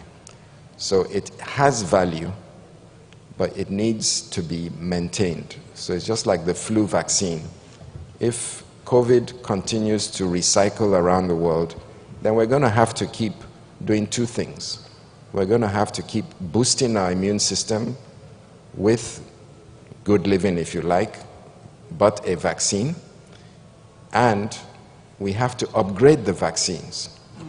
The vaccines we have at the moment are the vaccines against COVID Wuhan, COVID-19. We're now in COVID-22, if you like.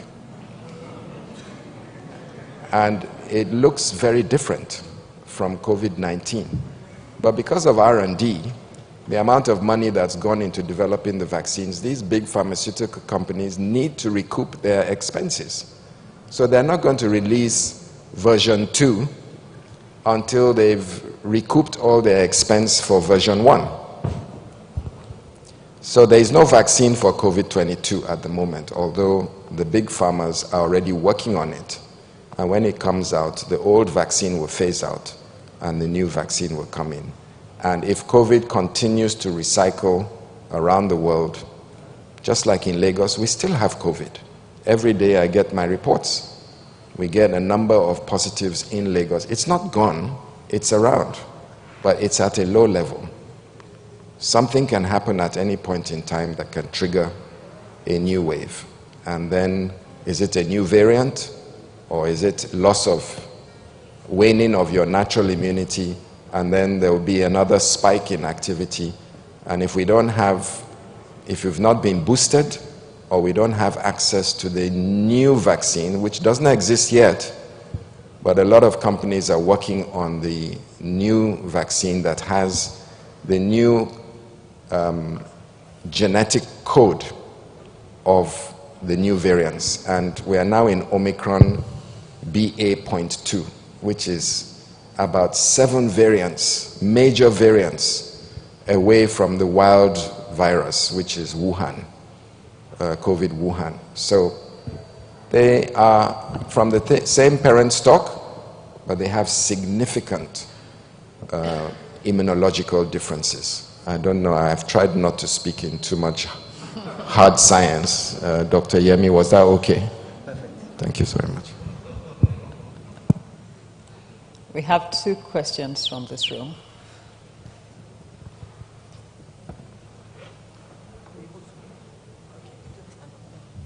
So good afternoon, everyone.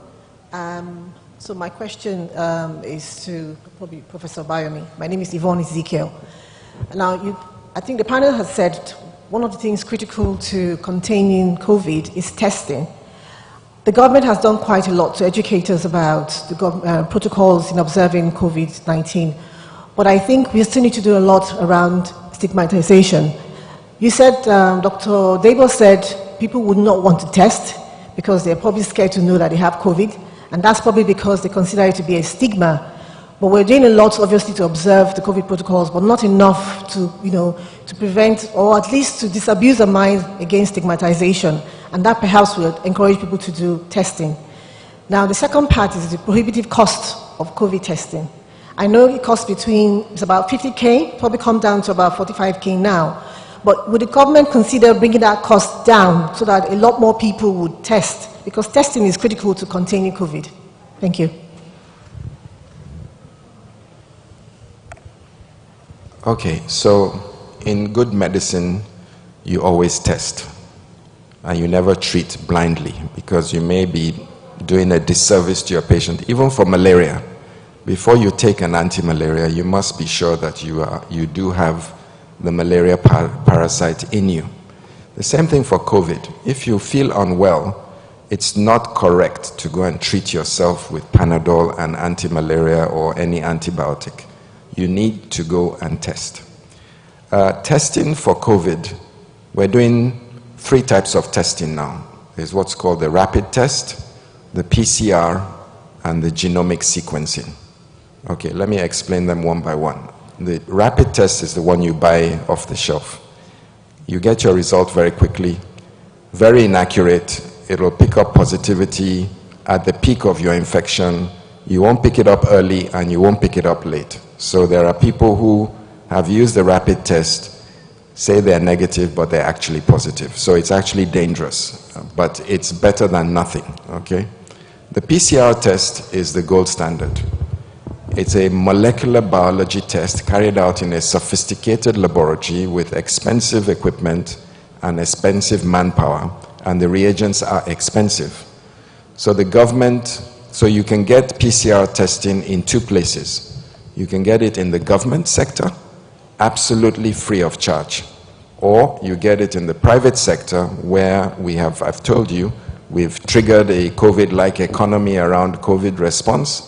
And there are about 30 labs in a consortium that have been given accreditation to test for COVID, and we maintain quality assurance in those labs.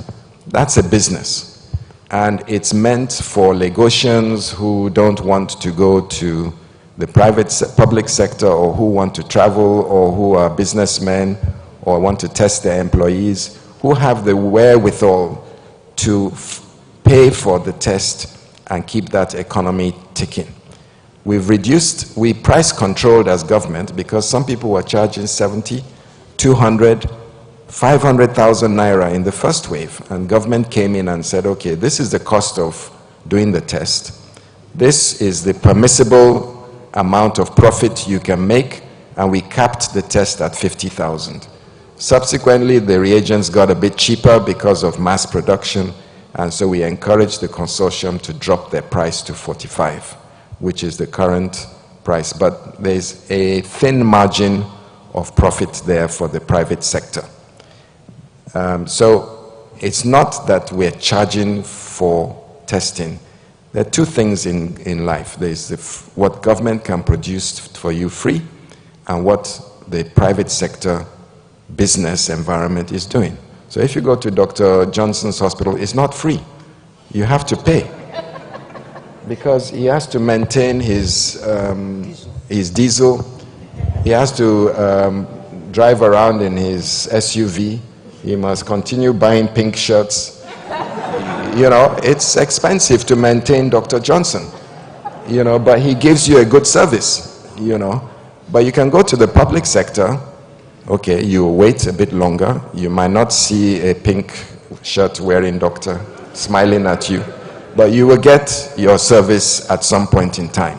Okay, so there's a big difference. Private sector costs money, public sector is much cheaper. So let's not mix things up. If you want a free PCR test and you have symptoms, go to our PCR centers. There's actually, you don't wait long. You go there, within 10 minutes you get your test free of charge at no cost to you. Government pays for that, and it is really expensive. If you're a conscientious citizen, you come from the private sector, you own a business, or you want to travel, well, you have enough money in your pocket to pay for a PCR test, and you're driving the economy. So go and pay for a PCR test and stop complaining. The third test is a genomic test. That's where we identify which COVID you have. Do you have Alpha, Delta, Omicron, or BA2? It is critically important that we as Nigerians can do genomic sequencing and contribute to the global understanding of what COVID is doing. So in Lagos right now, we've got a 1 billion naira facility that is sequencing every positive case, looking for what's happening in Lagos and looking for what is imported into Lagos so that we can take appropriate measures. Guess how much one sequence test costs? Anybody? 300,000 naira. Who is going to pay for that?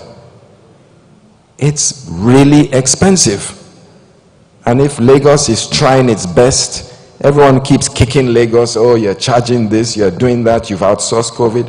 Why not? It's business, it's life. How many of you are paying your taxes that we can get enough money to give you free testing? Okay, well done. I'm in the wrong place. I should have asked that question here. But generally speaking, Lagos is a tax-free state, as is Nigeria. So may I rest my case? Thank you.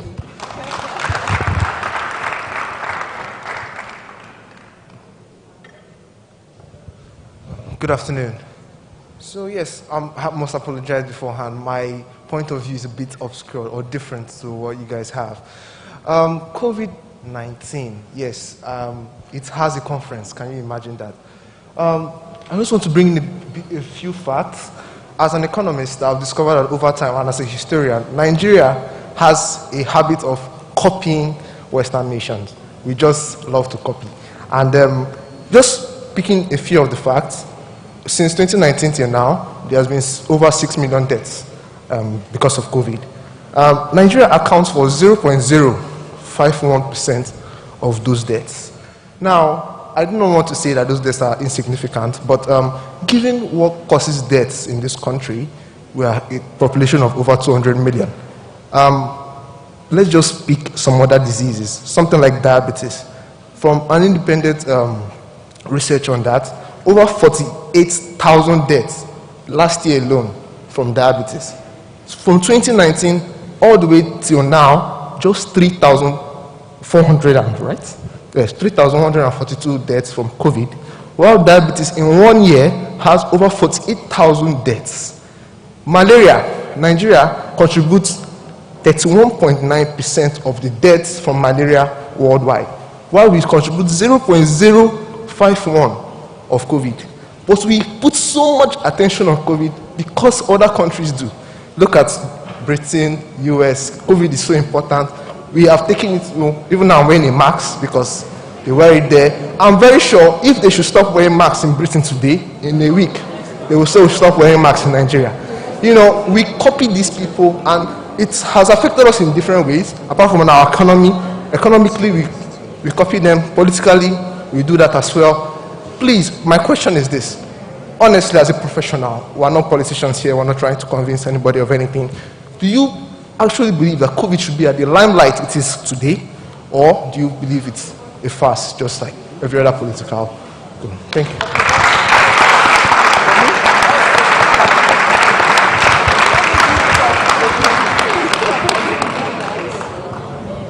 Why me?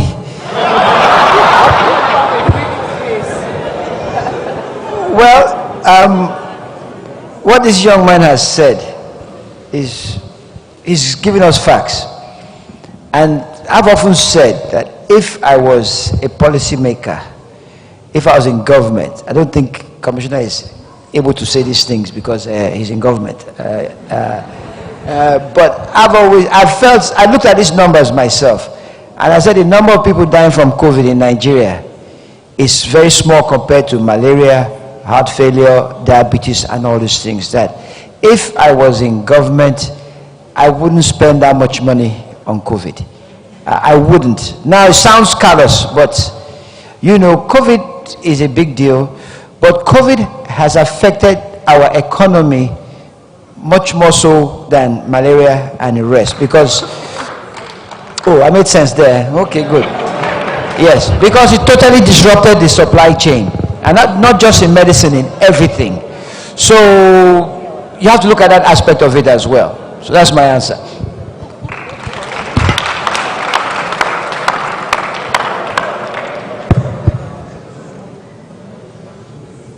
So I'm going to try and answer that question as best I can. Anybody who has...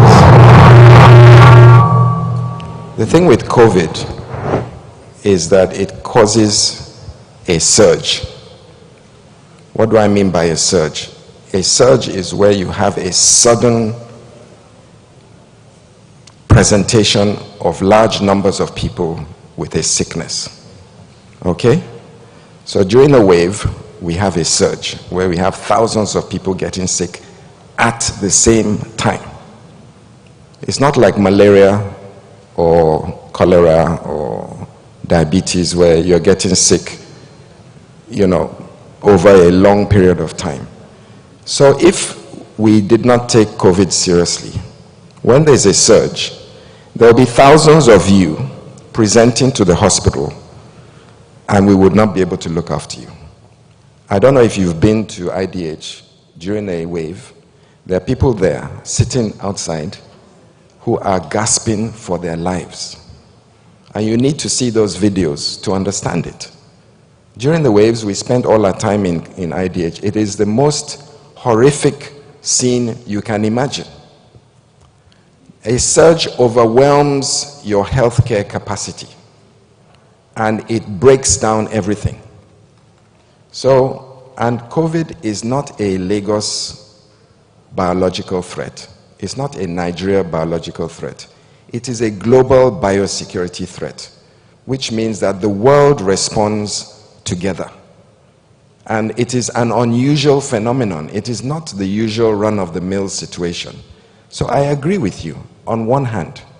But on the other hand, you cannot be in a global biosecurity response mode and tell the rest of the world and your people, I'm not going to respond to COVID, or I'm not going to put enough resources into COVID because it's not dealing with us the same way as it's dealing with the Northern Hemisphere. Yes, correct, but it's contextually wrong. And if your parent or your uncle or yourself was to present to IDH and we had not invested what we invested in to keep them alive, you'll be the first person to tell me that we're a failed government. And everybody else, because your parent, your cousin, your uncle would have died outside the hospital from shortage of oxygen. And if you've ever seen anyone die from shortness of oxygen, you don't want to see it twice. It is the most cruel way to die. So government has to prepare for a surge, and we have to put the resources into it. Okay, yes, I totally agree with you. Malaria is killing more people over time. Diabetes is killing more people over time. Nothing comes to you like COVID, where all of a sudden we're doing nothing, and the next day we're seeing 2,000 people. There's no other condition like that. It's called a biological shock. And you have to be ready for a biological shock. Now, what Dr. Johnson said, you know, when I entered cabinet, I thought I was Commissioner for Health. I soon realized that I was not. I was a commissioner in a cabinet. And a cabinet's job is to maintain the economic livelihood of its citizens. So I'm a commissioner of livelihood, not health. What I do as a commissioner of health is to make sure that I contribute to all Lagosians being able to maintain their livelihood. So COVID paralyzed the economy of most cities around the world. So what we spent on COVID was not, and this is a bit harsh to say, it was not to save lives, it was to save the economy.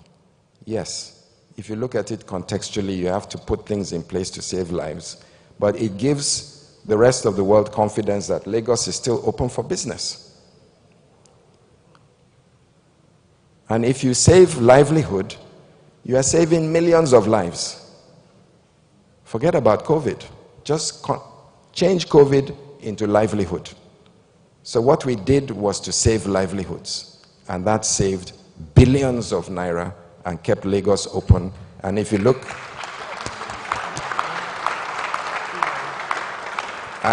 at the way The Economist has ranked Nigeria and Lagos as almost the fourth best responders to COVID.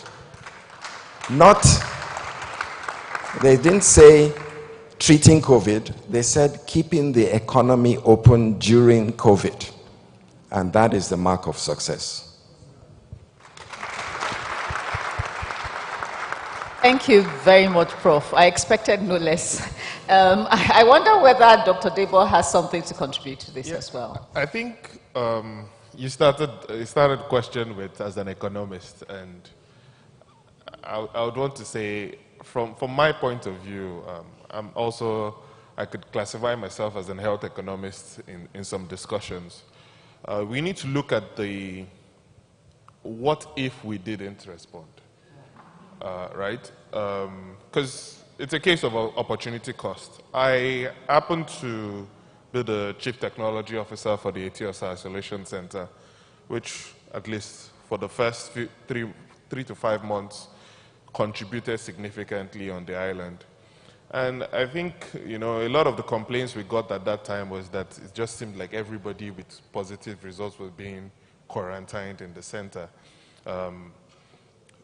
And the response to those questions were the knock-on effect of having one positive person roaming around was actually higher than keeping them for 10 to 14 days and feeding them in that center. Because a lot of the media outrage was, people are just going to eat free food in the isolation center, etc.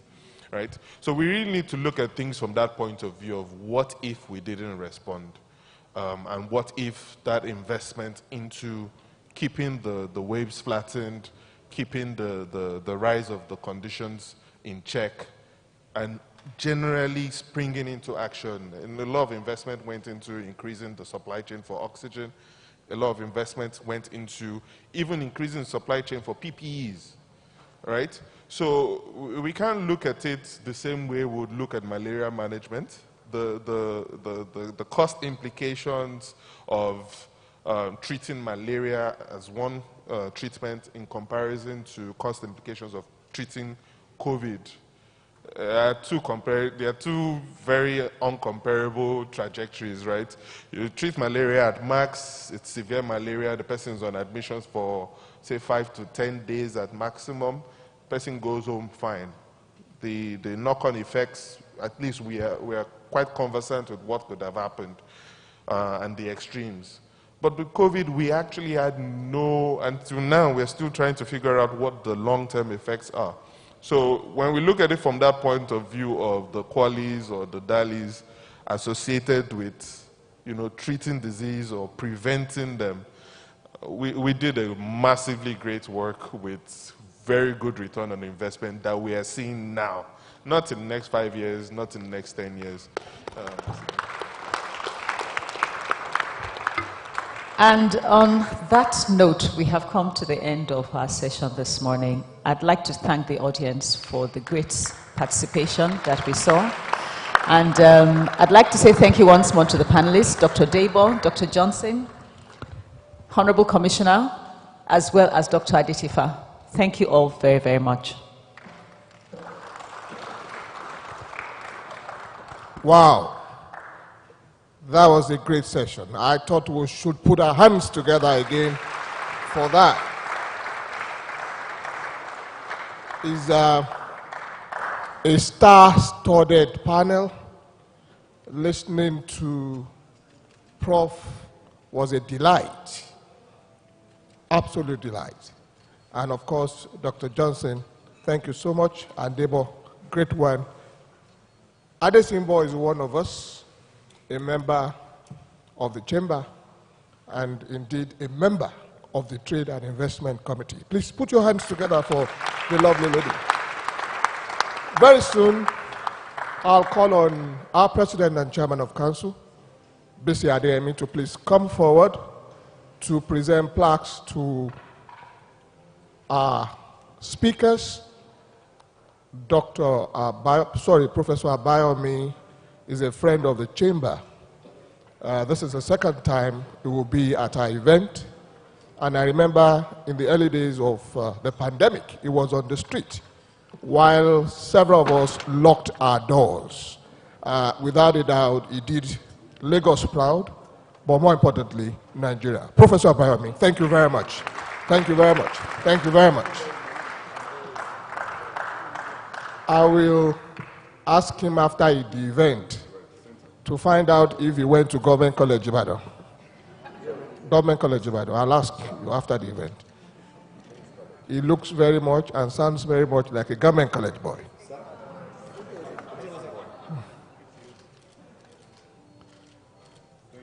Thank you, Prof.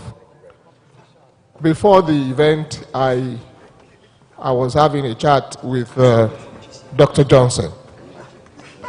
I was having a chat with Dr. Johnson, and I told him that in faraway Charlotte in USA, right in a mall, someone said to me, "Are you from Nigeria?" I said, "Yes." He said, "Do you know Prof? Do you know Dr. Yami Johnson?" I said, "Yes." Yami Johnson. I said, "Yes." Said, "Oh, that's my cardiologist. Fine gentleman." And I told him, and he smiled. But he's back home now. Dr. Johnson, we thank you. We appreciate what you've done. Debo is a new wave of technology, adding value to the healthcare here. Debo, thank you very much. We thank you for the work you do.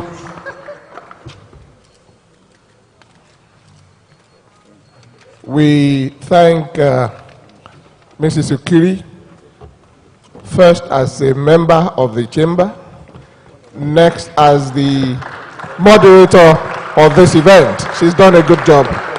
She's done a good job. She's done a good job.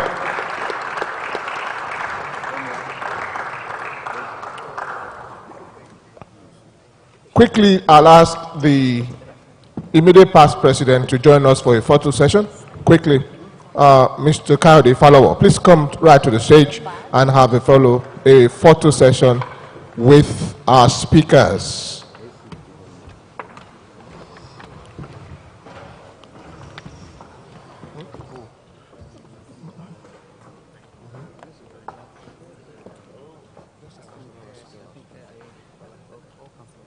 Please let all council members come right here. All council members, let them come for a photo session. All council members.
Once again, let's put our hands together to that panel.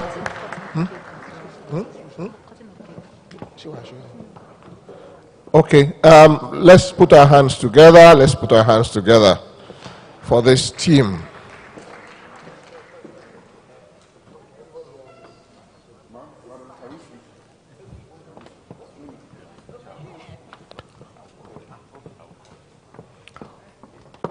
After now, we'll do justice to cutting of the cake.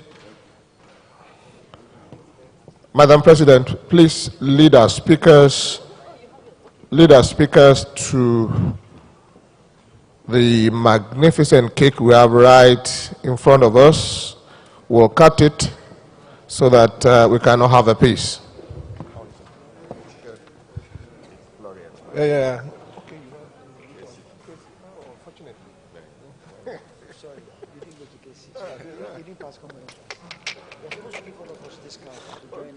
Okay.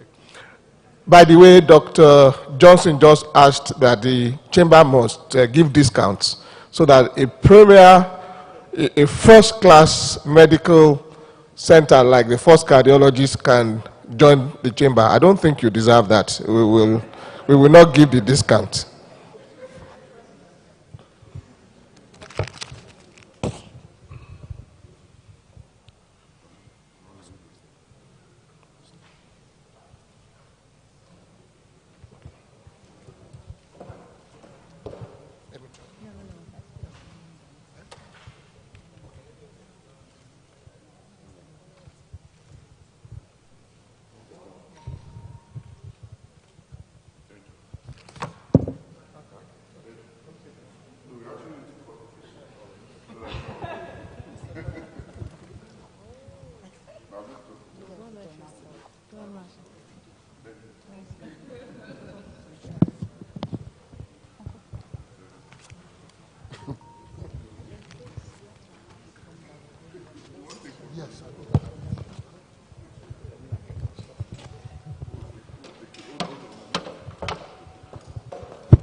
That's okay.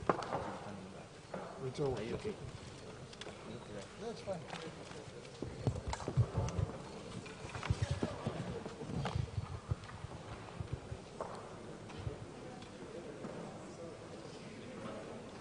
Healthcare in Nigeria beyond the crisis.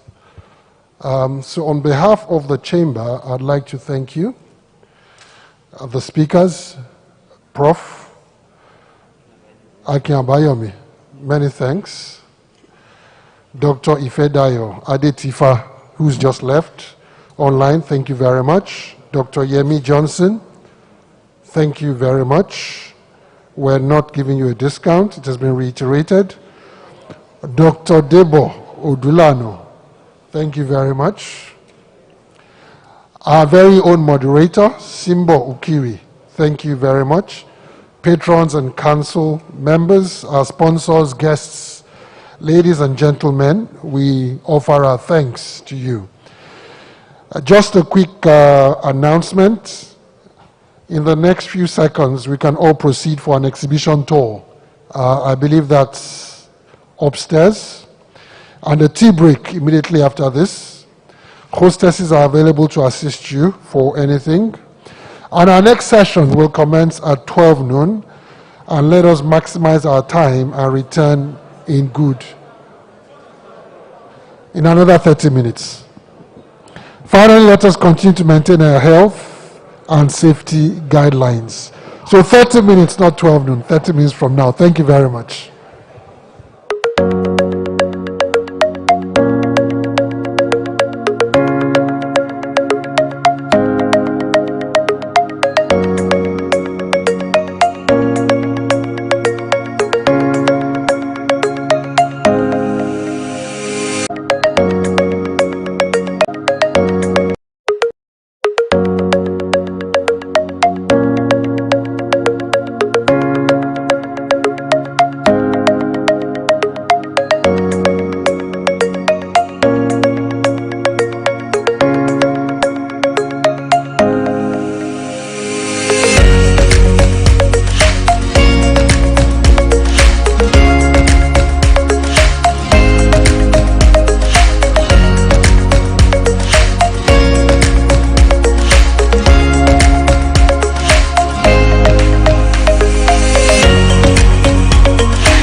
To bring positive change to the Nigerian healthcare value chain, Medbury Medical Services is a premium health and wellness solutions company with over 10 years experience in resolving health-related concerns for individuals and corporate organizations in Nigeria.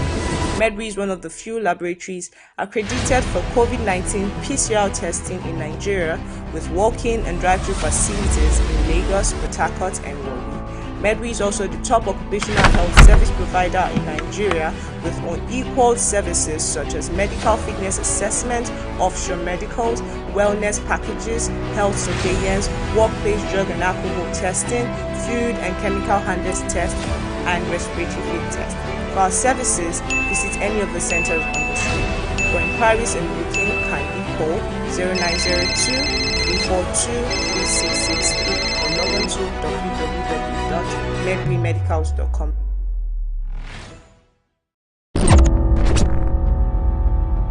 With a mission to bring positive change to the Nigerian healthcare value chain, Medbury Medical Services is a premium health and wellness solutions company with over 10 years experience in resolving health-related concerns for individuals and corporate organizations in Nigeria. Medbury is one of the few laboratories accredited for COVID-19 PCR testing in Nigeria with walk-in and drive-through facilities in Lagos, Port Harcourt and Warri. Medbury is also the top occupational health service provider in Nigeria with unequaled services such as medical fitness assessment, offshore medicals, wellness packages, health surveillance, workplace drug and alcohol testing, food and chemical handlers test, and respiratory fit test. For our services, visit any of the centers on the screen. For inquiries and booking, kindly call 0902 342 3663 or log on to www.medburymedicals.com.